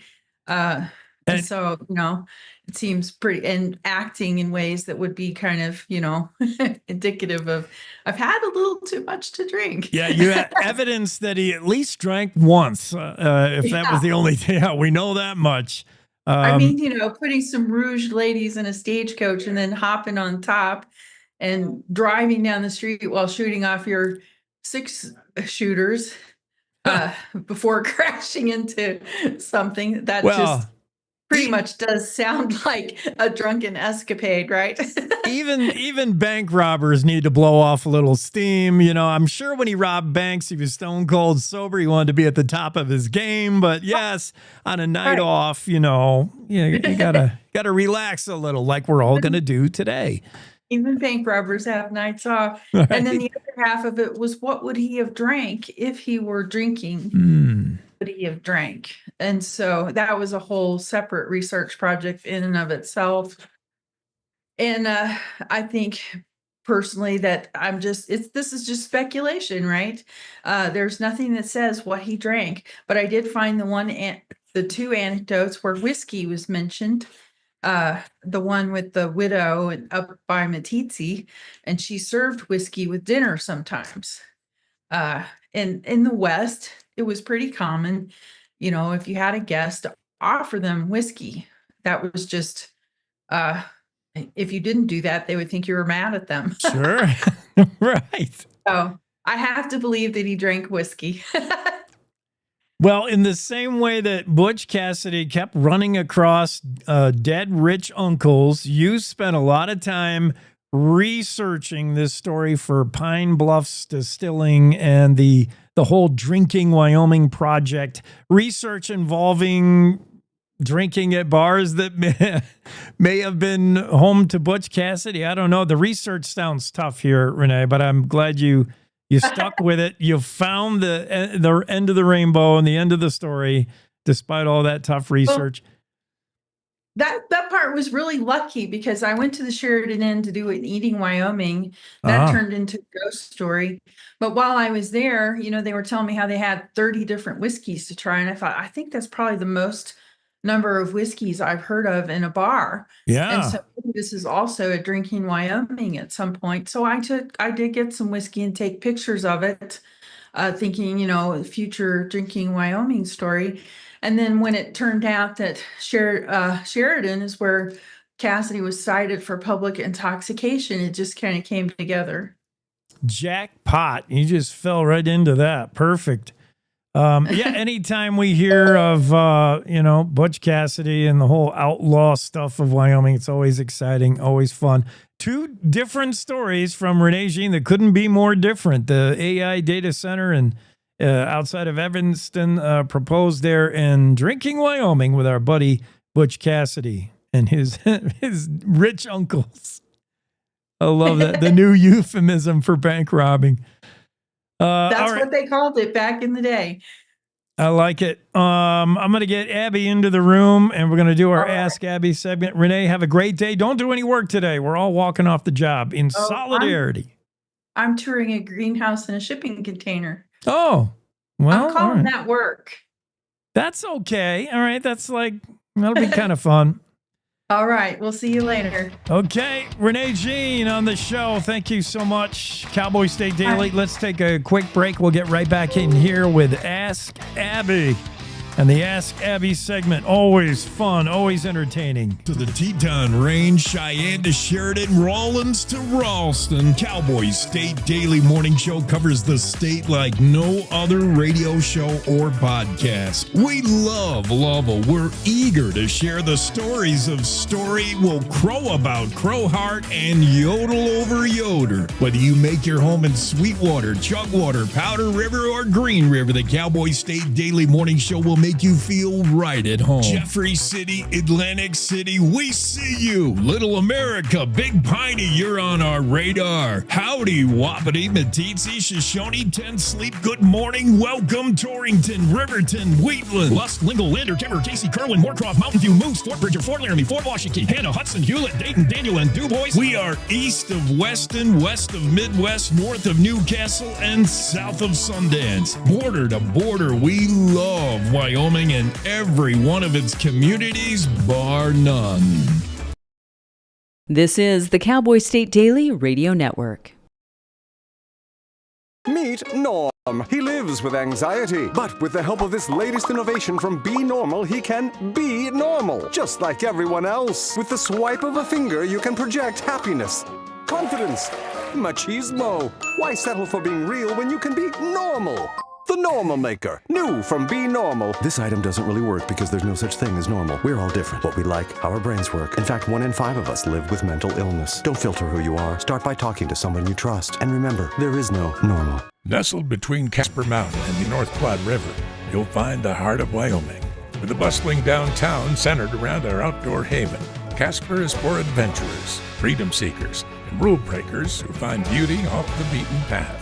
So if touchable history, a vibrant community, and uninterrupted outdoor recreation define your travel itinerary, allow us to welcome you to the one and only Casper, Wyoming. Plan your trip at visitcasper.com. Love is a lesson that doesn't end.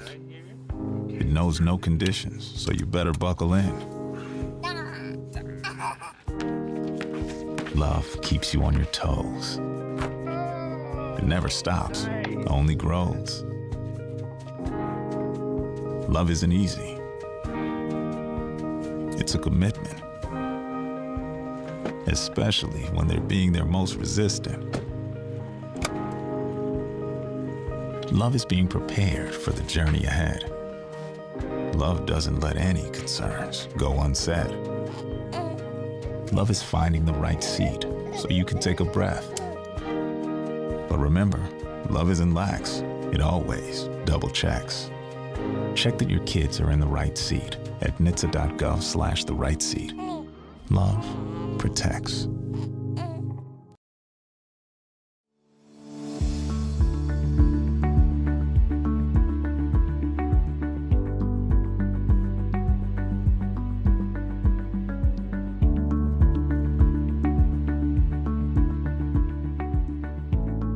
It's time for Ask Abby on the Cowboy State Daily Show. You got the right attitude going on, Abby, outdoors.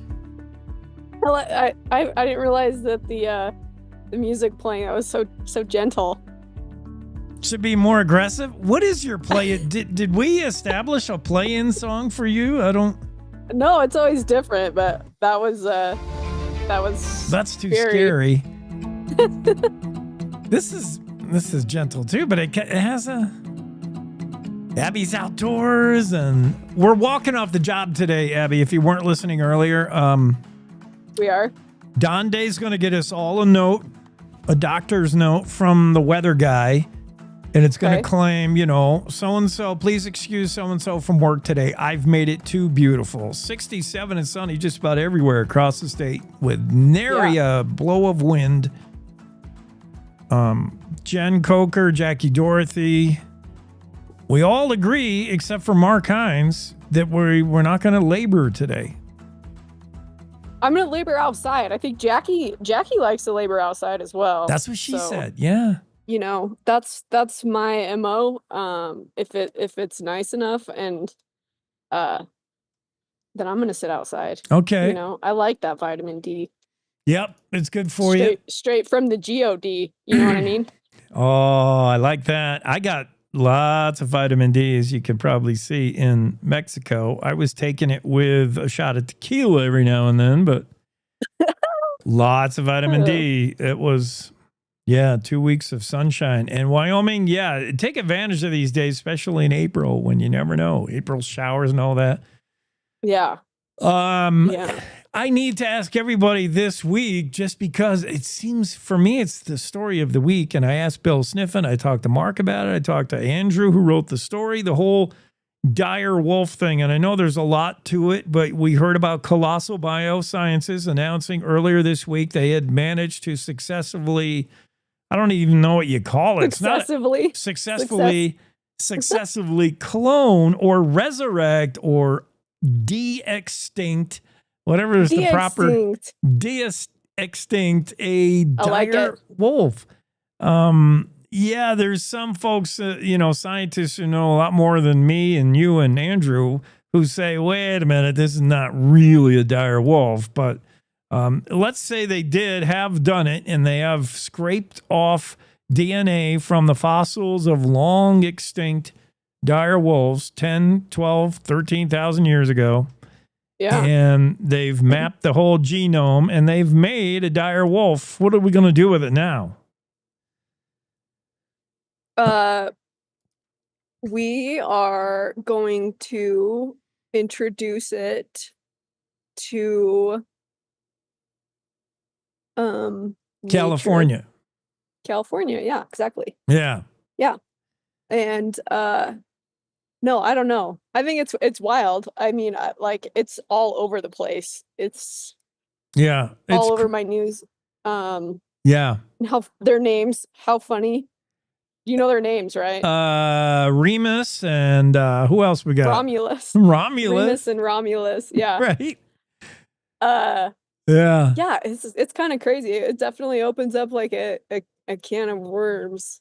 Yeah. As far as, I'm looking at the brand new press release today, which, has a before and after photo, and it's the scientists holding up Romulus. Oh, we made a direwolf puppy. And then the after photo, Romulus eats the face off the scientist and does what direwolves did, thousands of years ago.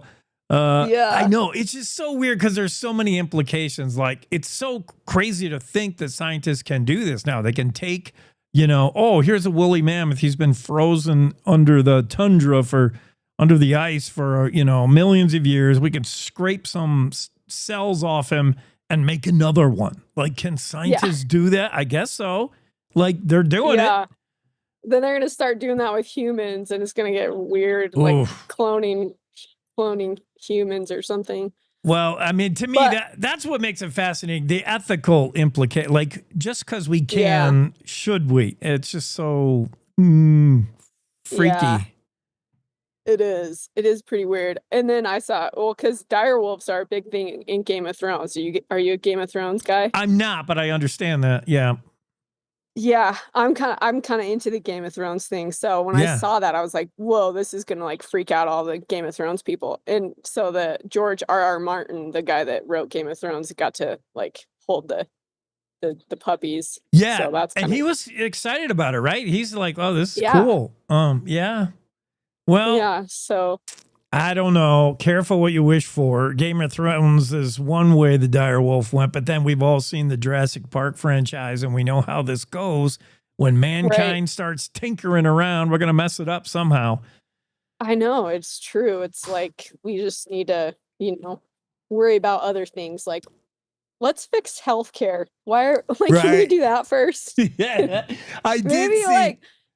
we're like scientists could maybe like, I don't know, come up with some other solutions Right. before we start bringing back animals. I mean, are they going to play an integral part in the ecosystem?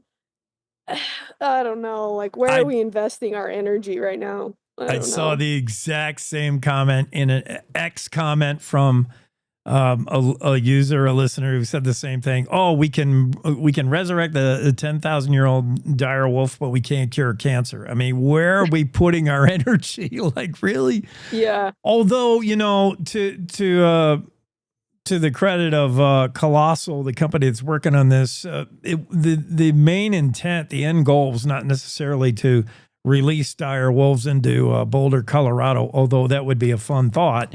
It'd be exciting to see what happens. And then, of course, you'd have to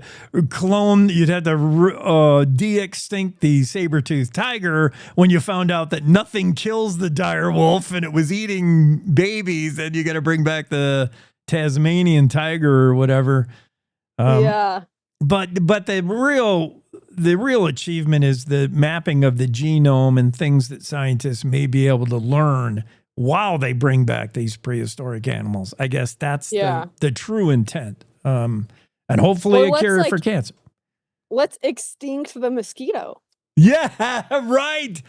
If we can de-extinct, can we extinct? Yeah, let's extinct the mosquito. I'm sitting outside. Well, obviously sitting outside, and I looked over, and it was either a Baetis or a mosquito out of the corner of my eye, and I was like, "Oh, please don't be the first sighting of a mosquito. Let's enjoy this weather a little bit." I don't know that it's hot enough for mosquitoes, but then again, climate change. I don't know. That's the one. That's the one good thing about like April, nice days in April in Wyoming. The bugs aren't out yet, and so you can enjoy. Yeah, like the hummingbirds haven't even shown up. Well, how dare a mosquito get things started this early? Yeah, I don't think it was, but you know, it just made me a little PTSD or something. It's just that fear. That fear exists. The fear. Where'd you go? What are you doing? The fear is real. I'm looking over on my. Down? I'm looking at my mixer to prepare our sound Don't effects. fall down, Jake. I'm ready for the buzzer. You don't need that button. Oh yeah, we will. You know, Shireen didn't make me do trivia, so I'm rusty. That's right. How was things with Shireen? Was that fun? So great. Yeah, so great. She's awesome. She's awesome. There's been a movement to replace you, but you didn't hear that from me. Oh, I'm not surprised. Kidding. No, I watched her and I thought, oh, she's so good that nobody will notice if I don't come back. Maybe I'll just stay down here. I know. We need a co-host. She can co-host with you. Okay.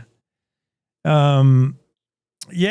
Well, I'm glad that went well, but no, we need to put you to the test. It's all about Ask Abby. It is fun. I did miss it a little bit, so. Okay. I don't necessarily have my ducks in a row here, but just sort of jumping around. Let's start with animals on the subject of dire wolves and mosquitoes. Perfect. What animal never sleeps? Oh, I know. You've asked me this before, I think. Then you should know. And I was going to say, I think what I said was owl. Now that does sound familiar. I think it was wrong. It was wrong, but then I think I gave you a hint. Like, it's something you hear at night. Like, you hear it at night and you're like, oh, it's... Yeah, crickets. And I think you did guess crickets, which is also wrong. What else besides the crickets? What's eating the crickets and making noise out there at the pond? At the pond? Out on the pond. It's 2 a.m. and the window's open and you're like, oh, the dang croaking. Oh, yeah, toads, bullfrogs. Bullfrog. Yeah, we did this question, and that's exactly the cadence it went. It is. History repeats itself. You've learned nothing, Abby. We're such dorks. I could just replay the same trivia stuff and you would make the same mistakes. Don't include me in on the door. You're the one answering the question. Although I did forget that I had asked that. Okay. Here's a fun one. You'll never get this. This is crazy. We all know that a group of crows is called a murder. What is a group of hedgehogs called? I have no idea. I know, it's so weird. Like, What does it start with? Give me a good clue. okay, the clue would be it's also something that supposedly, stereotypically, pregnant women get a craving for. Pickles? Oops. Yes.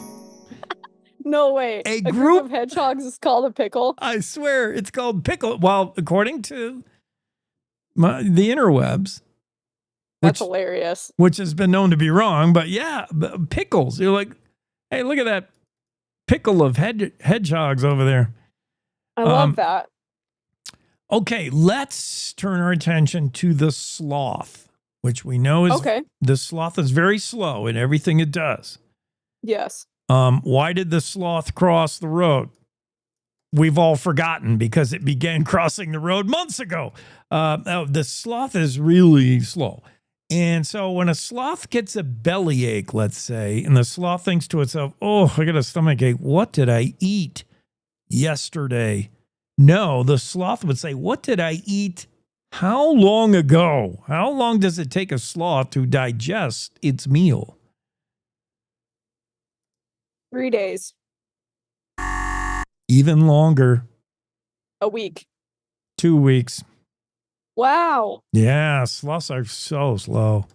That metabolism is very slow. Right. I'm glad I don't have that metabolism. I think we did this question also, but just to see if you're paying attention. Oh, man. Okay. What is the least common M&M color? Brown. Ooh, good job. We did do that question, and I remembered. You're on it. Because I said blue, and you said that's what I would have said. Yes, I remember that. This is such deja vu replay. We're gonna have it's not Ask Abby, it's Deja Vu with Abby. Today is for those listeners watching. Today's a rerun of Ask Abby with it ran back in February. Yeah. That's funny. Okay. What was the first food eaten in space? I know this. Twinkie. It does sound right. Or nacho cheese or something like that. Yeah, I mean, think of squeeze packs. Remember, because Easy cheese. Yeah, no, but you know, it had to come out because back, the first they couldn't. You couldn't. You can't carve up a steak in outer space. It floats away. So you got to eat out of a squeeze pack. Yeah, it wasn't the can of cheese. No.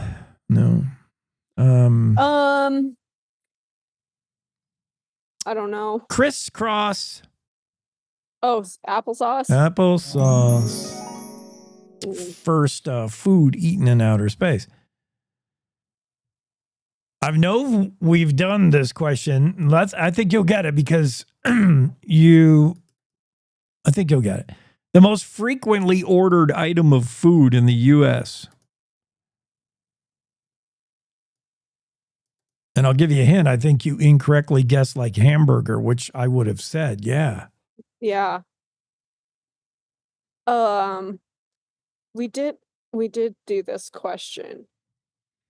And I want to say French fries? No, although French fries were invented in Belgium, if you want to do another trivia question. No, not the French fry. Which is another good guess because that's your side dish to a lot of different things. So, of course, the French fry would be more than the hamburger because you could also get it with... no, it's not the French fry and it's not pizza. Think of the South. What do they love down South? Oh, fried chicken. Yeah, they're fried chicken, man. That's right. We did do that question. What are the names of the Rice Krispie mascots? There's 3 of them. Snack, Crackle, and Pop. Yes! Ooh, you're on a roll now. Let's see. What is Quentin Tarantino's most popular film? Pulp Fiction. Yes. Oh my my gosh, God. I'm on fire. Woo! I'm going to laugh so hard if my neighbors are outside and they just think I'm back here being delusional talking to myself. I'm on fire! And somebody's going to come with a bucket of water around the corner. Yeah, they're going to be like, call the fire department. Yeah. We've done this one before, but it won't matter because Abby has the memory of a hedgehog, a whole pickle of hedgehogs. Here we go. What is the only state that's one syllable long? Are you looking up and to the left? I can't tell with you. Maine. Yes. Wow. 3 for 3. Yeah, you are on fire. Okay. Now it's time to get a little more difficult. How many points is a conversion kick worth in a game of rugby? And we will also accept the answer, who cares? It's rugby.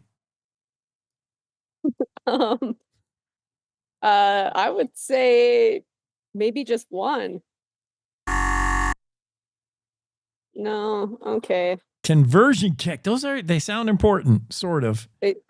They sound twice as important as a 1 point after.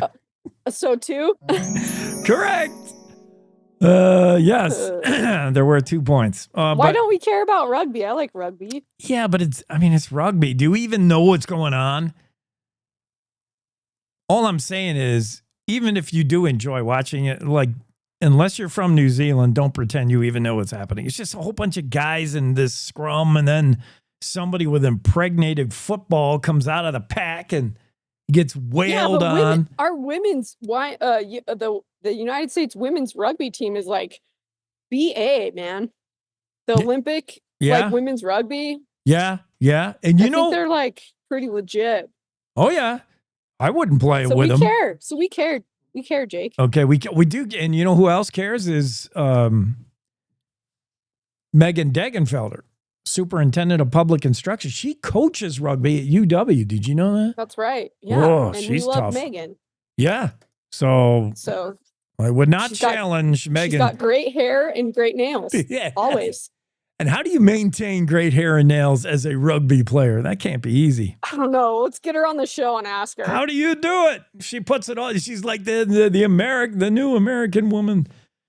She works a job, comes home, cooks up dinner, and then, plays rugby and still looks that good. Yeah. How do you do it? The modern woman, Megan Degenfelder. Forrest Gump excelled at what sport?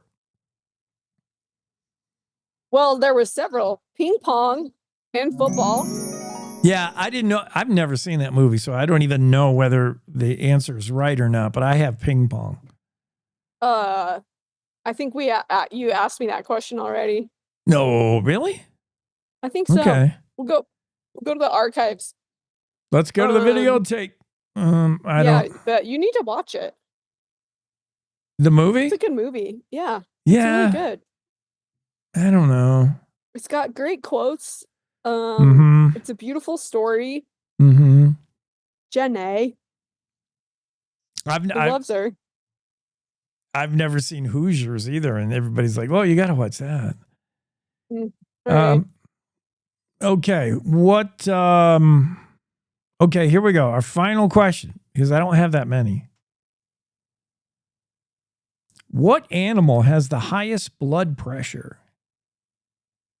Not me. I got my blood pressure taken the other day, and it was 97/63. Wow, you are so chill. I could have guessed that. You're so calm, right? They were like, "Are you alive?" Right. Pulse is like in the 40s. Blood pressure of So, I don't know. Maybe the sloth. No. I mean, this sloth would have low blood pressure, right?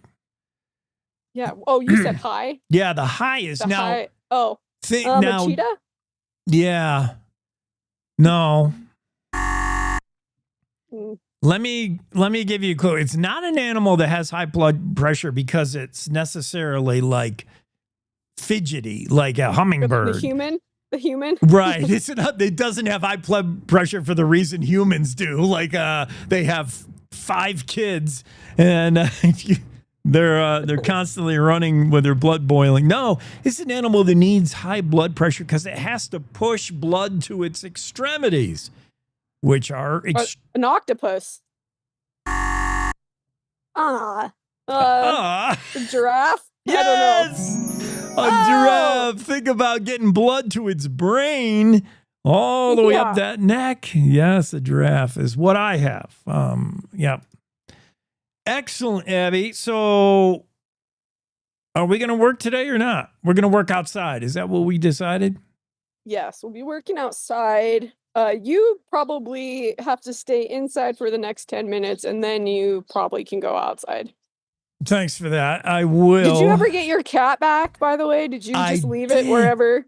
No, this is how it turned out. I'm glad you asked. That's very nice because I know cats are below. Yeah, I was super concerned.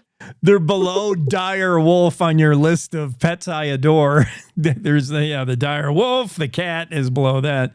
The cat, I was stressing because even though the cat is half feral, half barn cat, like he could survive on its own, he's become very domesticated. And I feel bad because it's my own fault that he expects dinner on the table twice a day at the exact times. And he wants a soft bed to sleep in. And he's all pampered now. So, yeah, I was worried because I couldn't find it. I tried everything, plan A, B, C, D. And then finally, the solution was right next door all along. Right. Yeah, you told me. Yes. Yeah. And so they even sent me, my neighbor sent me like pictures of him and video of him just relaxing on the deck.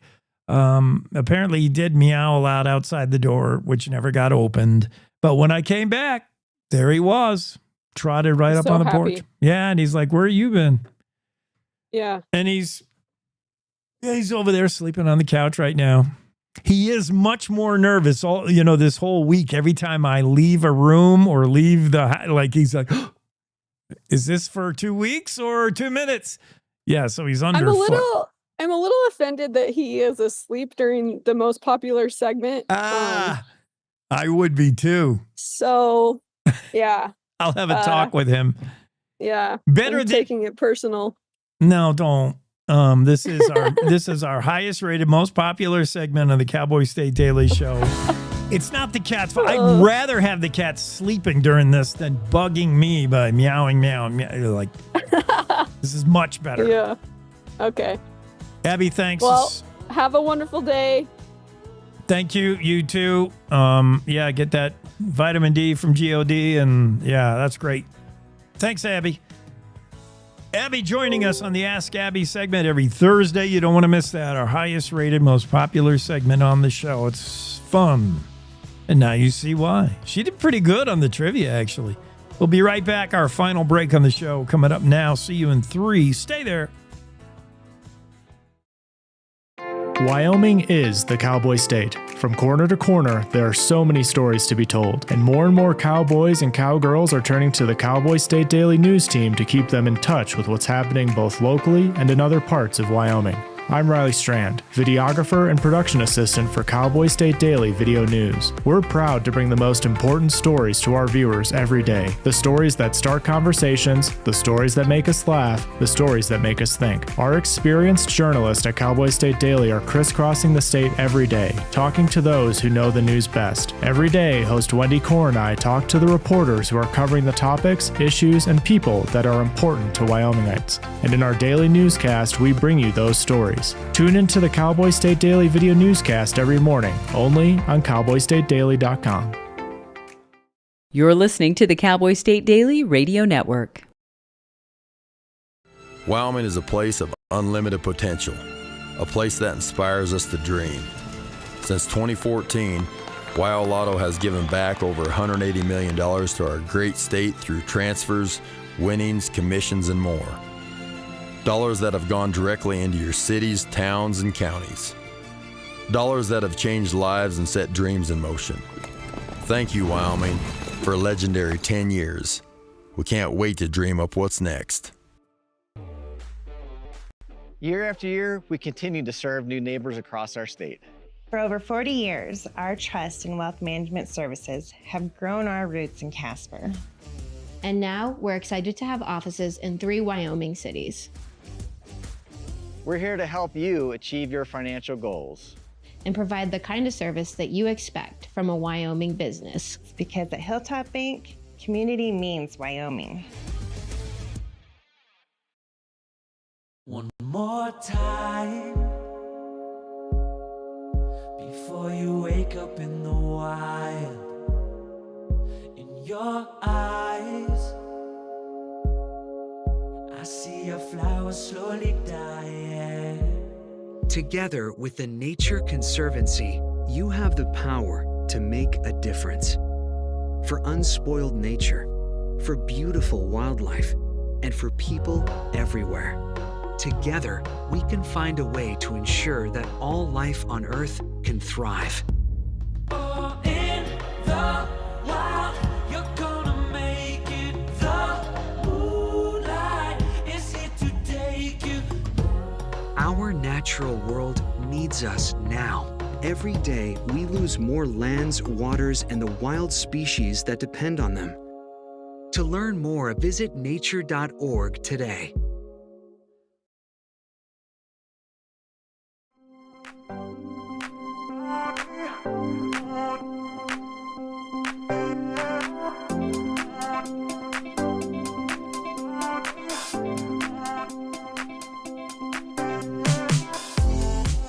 Cowboy State Daily Show with Jake continues here with the final hour, final segment. We're down to the last few minutes, so it's finally safe. It's finally time. We've been saving the best for last to talk about this story. I thought it was fake news. I could have sworn it was fake. I had to triple check whether this is real, but I guess it is because it's on the interwebs, and if you read it on the internet, it must be real.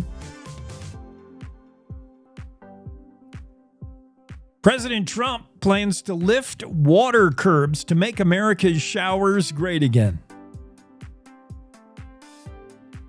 And the quote, I mean, just the notion that the president of the United States of America, the most powerful country on the globe, would sign executive orders in order to lift restrictions on water pressure in your shower.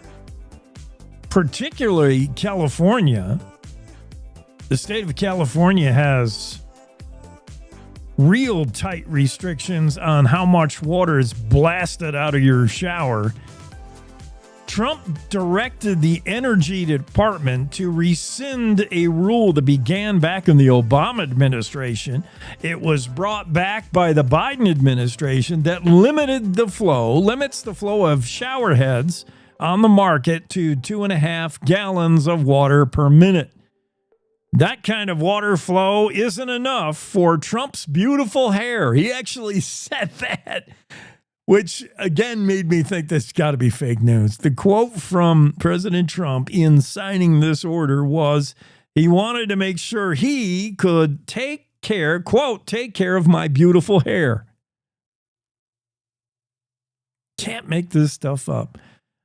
It doesn't seem to be in the most pressing, urgent thing in the world, considering we've got the economy, the price of eggs, the price of fuel. Oh my goodness. I can't believe gas and diesel. I can't believe the price is not going down. Crude oil is $68 a barrel. That's very low. Gas prices weren't this high when crude oil was trading at $100 a barrel. So what is the reason, other than Wall Street and trading speculation? It's just all manipulation. It has nothing to do. There's no correlation with the price of crude oil trading right now at $68 a barrel and the price that you're paying at the gas pump to fill up your car, which for Wyomingites over the last week is up 6 cents.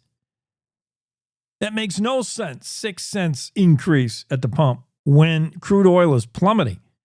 So not only Wyomingites are getting doubly screwed, the oil we're extracting out of our state, out of Wyoming, the domestic oil we're producing, is returning less and less because crude oil is trading at a record low, $68 a barrel currently. And then we're getting screwed when we go buy our oil back after it's been through the refinery and we're pumping the dinosaur juice into our pickup trucks and we're paying more than we were last week. What? Yeah, Wyoming's getting... Anyway, I'm off topic here. What I wanted to talk about was President Donald Trump complaining about the water pressure in shower heads. There's a whole episode of Seinfeld about this, where the landlord of an apartment complex mandates everybody use these low flow shower heads, and nobody likes it because we all like our shower heads to rain down on us with the power and fury of Thor. Like, I like a hard shower, definitely. And I don't like the low flow either. And neither does President Trump. And apparently that's yet another thing that falls along party lines. Who knew that shower heads were so political? But during the Democratic rule of Biden and during the Democrat rule of President Barack Obama, we had low flow showers mandated. During the Republican rule of President Trump, we are going to scald the skin right off your bones with the water pressure. I didn't know that it was so political. I didn't know it was so party-driven. That's apparently real news. Trump directs the Energy Department to rescind rules that limit the water flow of your shower head. Yeah, I can't make that stuff up. That's going to do it for us for today. It's been fun. We'll do it again tomorrow, Friday. It's the Cowboy State Daily Show Thursday. Have a great day. Do it outside. It's going to be gorgeous out.